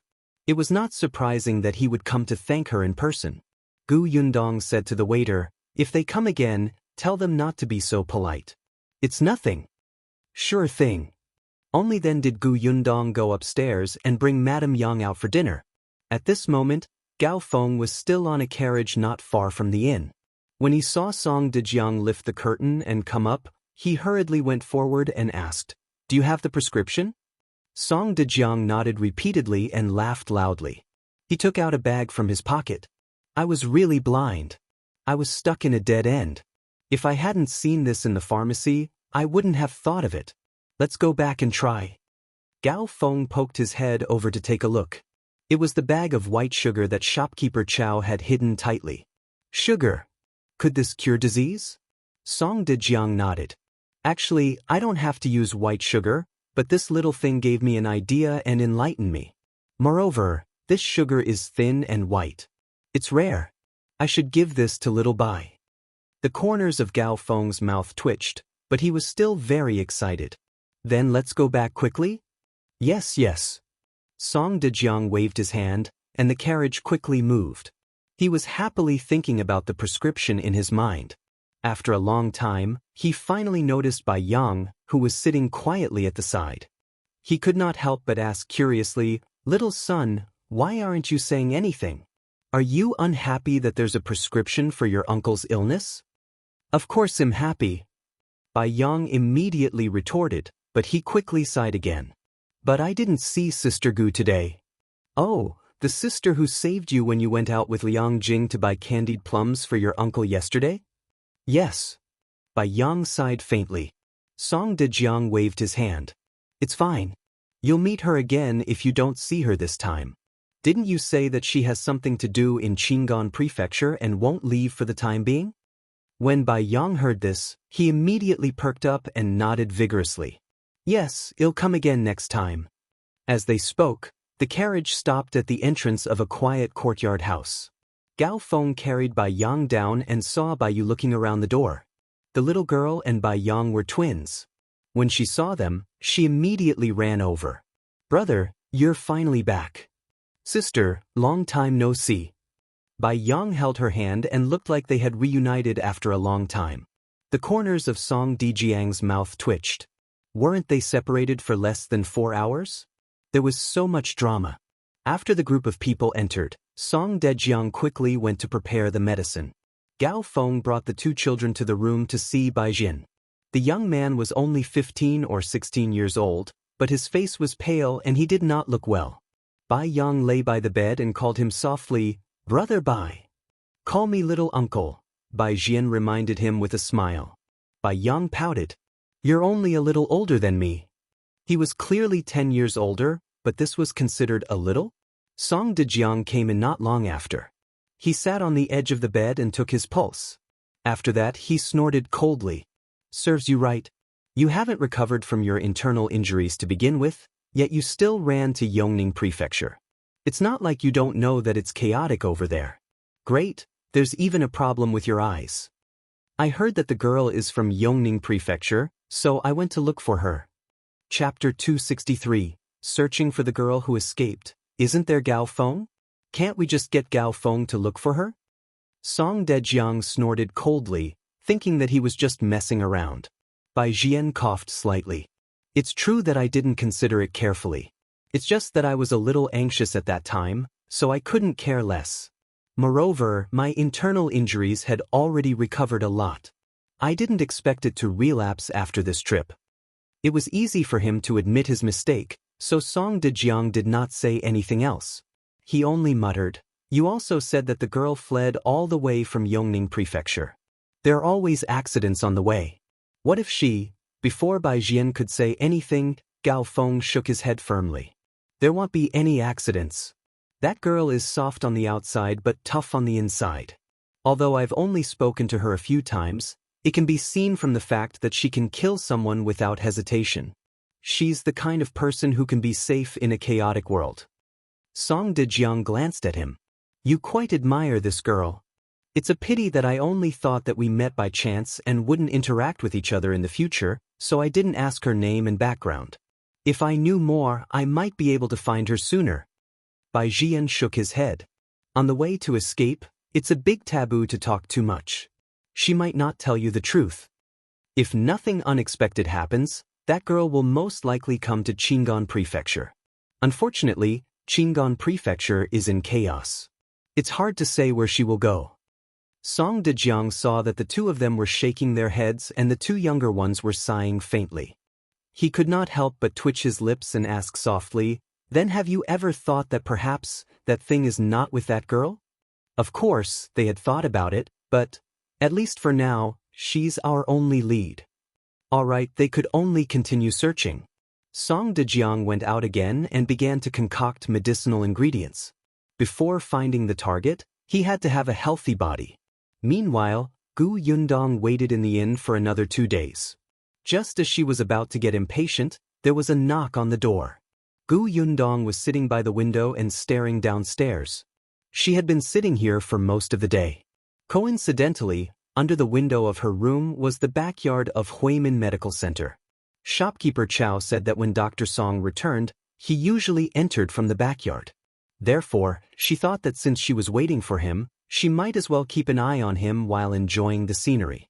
That way, she would know the moment Dr. Song returned. When there was a knock on the door, Madame Yang stopped compiling the puzzle and looked at Gu Yundong. "Dong Dong, is it time to eat?" "Mother, continue working on the puzzle. I'll go take a look." Gu Yundong had not done much for the past 2 days and was a little lazy. She hesitated for a moment before the knock on the door suddenly became louder. She even heard a gruff voice. "I thought you said she was in her room." Then, the waiter's voice sounded. "Yes, she didn't go out. Previously, she even instructed me to bring dinner upstairs later." Then he called out softly, "Miss Gu, Madam Gu, are you there?" "Coming. Why are you rushing me?" Gu Yundong frowned. She suddenly increased her pace and opened the door. The hand that was about to knock on the door again almost hit her face. Fortunately, the man stopped in time and lowered his hand. However, when Gu Yundong saw who it was, her originally impatient expression was instantly replaced with surprise. Chapter 264. Forget it, I need something from you. The next moment, Gu Yundong was suddenly hugged. "Sister Gu, I finally see you again." She looked down. Wasn't this Bai Yang? The waiter laughed awkwardly. "Miss Gu, these two are looking for you. We'll get going first." With that, he quickly slipped away. Gu Yundong brought them inside and closed the door. She looked at the old man standing there. "Dr. Song, why are you with Bai Yang?" Song Dejiang was slightly stunned and blinked. You know me? Gu Yundong was speechless. She forced a smile on her face. 2 days ago, I went to the medical center to look for you. I wanted you to treat my mother. When shopkeeper Chao went to look for you, didn't he say that there was a mother and daughter who had come all the way from Xian'er Prefecture with Dr. He's reference? Song Dejiang was speechless. F***CK, was she the one who was scolded badly by him back then? Oh no, oh no, oh no. Little son said that this was his savior? Song Dejiang's heart was in turmoil, but there was no change in his expression. He even frowned slightly and pondered. There's such a thing? Miss, did you get the wrong person? I didn't go back to Huimin Medical Center 2 days ago. Did shopkeeper Chao trick you? Gu Yundong immediately choked. Who would believe you? How could I have recognized you at a glance today if you hadn't returned to the clinic? On the other hand, Bai Yang could not help but blink in confusion. Grandpa Song, didn't you go back to the medical center to get the herbs and white sugar 2 days ago? Song Dejiang instantly had the urge to go up and cover his mouth, but that would ruin his image. He immediately frowned and thought hard. Really? I can't remember clearly. I'm too old, so my brain isn't very good. Moreover, I hadn't slept for 2 days at that time. I was in a daze. Alright, let's not talk about the past. Didn't you specially ask me to bring you over to meet your sister Gu today? Since you've seen her, I'll go back first. Gu Yundong felt as if she had seen a split personality. She looked at Song Dejiang and thought of the irritable and bad-tempered Dr. Song 2 days ago. It was as if she had seen a different person. However, Bai Yang's gaze was quickly diverted by him. He immediately waved his hand. Alright, Grandpa Song, you can go back first. Goodbye. Seeing that Song Dejiang was about to leave, Gu Yundong hurriedly said, Dr. Song, please wait. I really don't remember what happened 2 days ago. You can't blame me. Song Dejiang turned around and defended himself righteously. Bai Yang nodded in agreement. Sister Gu, what Grandpa Song said is true. His memory is especially bad now. He ate my brother's white sugar yesterday and forgot about it 2 hours later. Song Dejiang, Gu Yundong raised her head and looked at him meaningfully. Don't you feel guilty for lying to a child? Forget it. She had a favor to ask, so it was better not to expose him. Gu Yundong coughed lightly. Since Dr. Song doesn't remember what happened 2 days ago, he'll talk about it again. My name is Gu Yundong. I came to Qing'an Prefecture this time because I found out that Dr. Song is here and wanted to ask Dr. Song to treat my mother. He said that Dr. Song's medical skills are brilliant. If even Dr. Song can't do anything in this world, then my mother... She lowered her eyes slightly, looking very pained. Song Dejiang chuckled. Don't cry. Little son wants to hit me. Alright. Let me see. Where's your mother? Gu Yundong pointed at the person who had already put away the puzzle and was sitting quietly by the window. She wanted to ask Song Dejiang if there was something wrong with his eyes. Didn't he see such a big person? Forget it. She had a favor to ask of him, so it was better not to poke at his scars. Chapter 265. Treating Madame Yang. Song Dejiang coughed lightly and sat opposite Madame Yang. He said to her, Give me your hand. I'll take your pulse. Madame Yang looked at Gu Yundong, who nodded. She slowly and carefully reached out her hand, but she still looked uneasy. How could Song Dejiang not see that there was something wrong with her? His expression immediately turned serious. He closed his eyes slightly and took her pulse quietly. After a while, he stood up and walked behind Madame Yang to look at the back of her head. Madame Yang almost jumped up in shock. It was only when Gu Yundong walked to her side and hugged her that she calmed down. Song Dejiang asked a few more questions.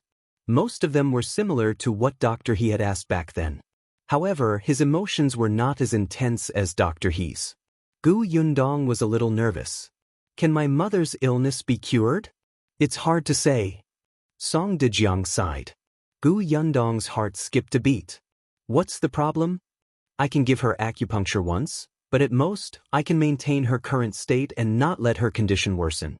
However, if she wants to be cured, she needs a medicine to soak the silver needles for 2 days.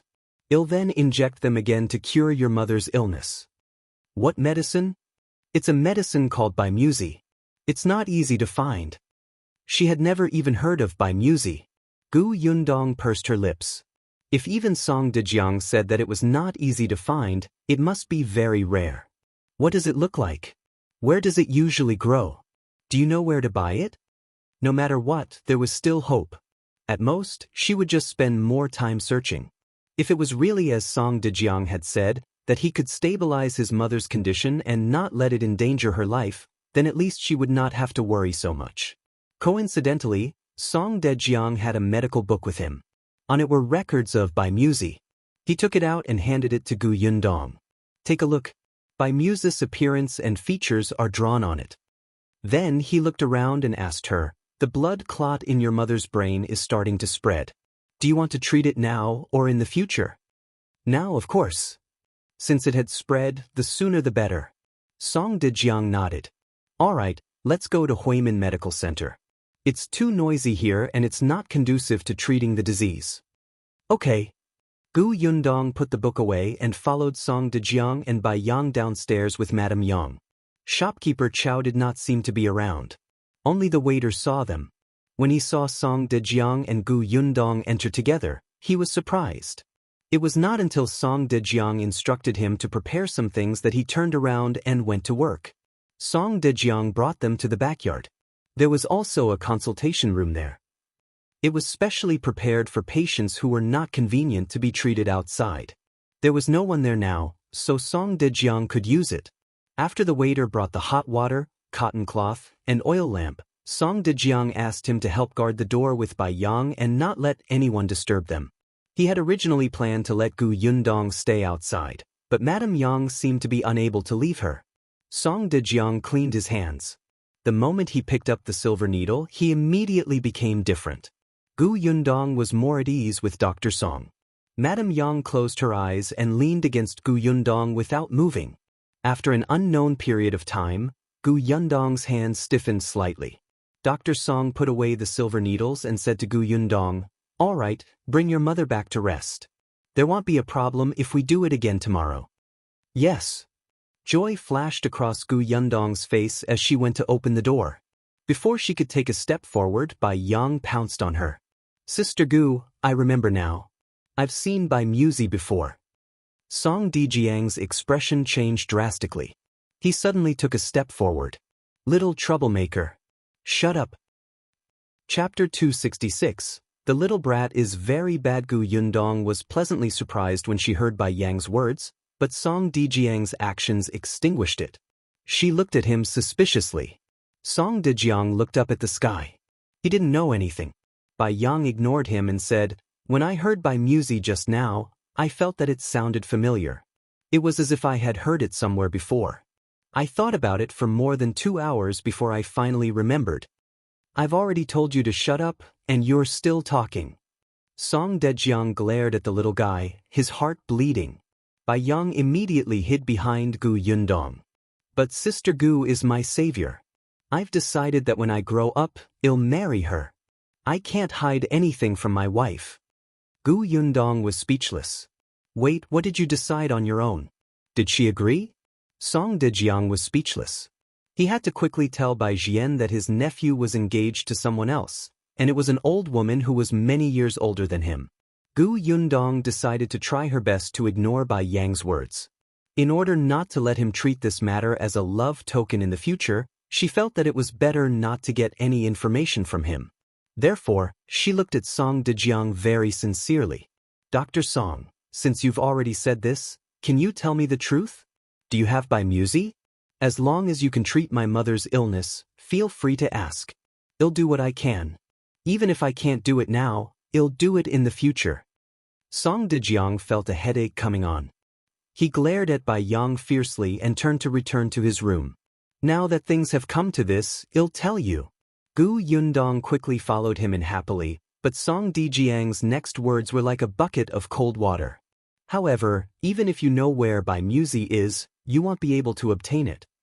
Gu Yundong helped Madame Yang sit down. What do you mean? As for Bai Muzi, I really don't have any. However, my master has 2 stalks. Gu Yundong was surprised. You have a master? Dr. Song glared at her. What are you asking? If I didn't have a master, where would I get my medical skills? I thought that since Dr. Song's medical skills were so brilliant, he might be extremely talented and self-taught.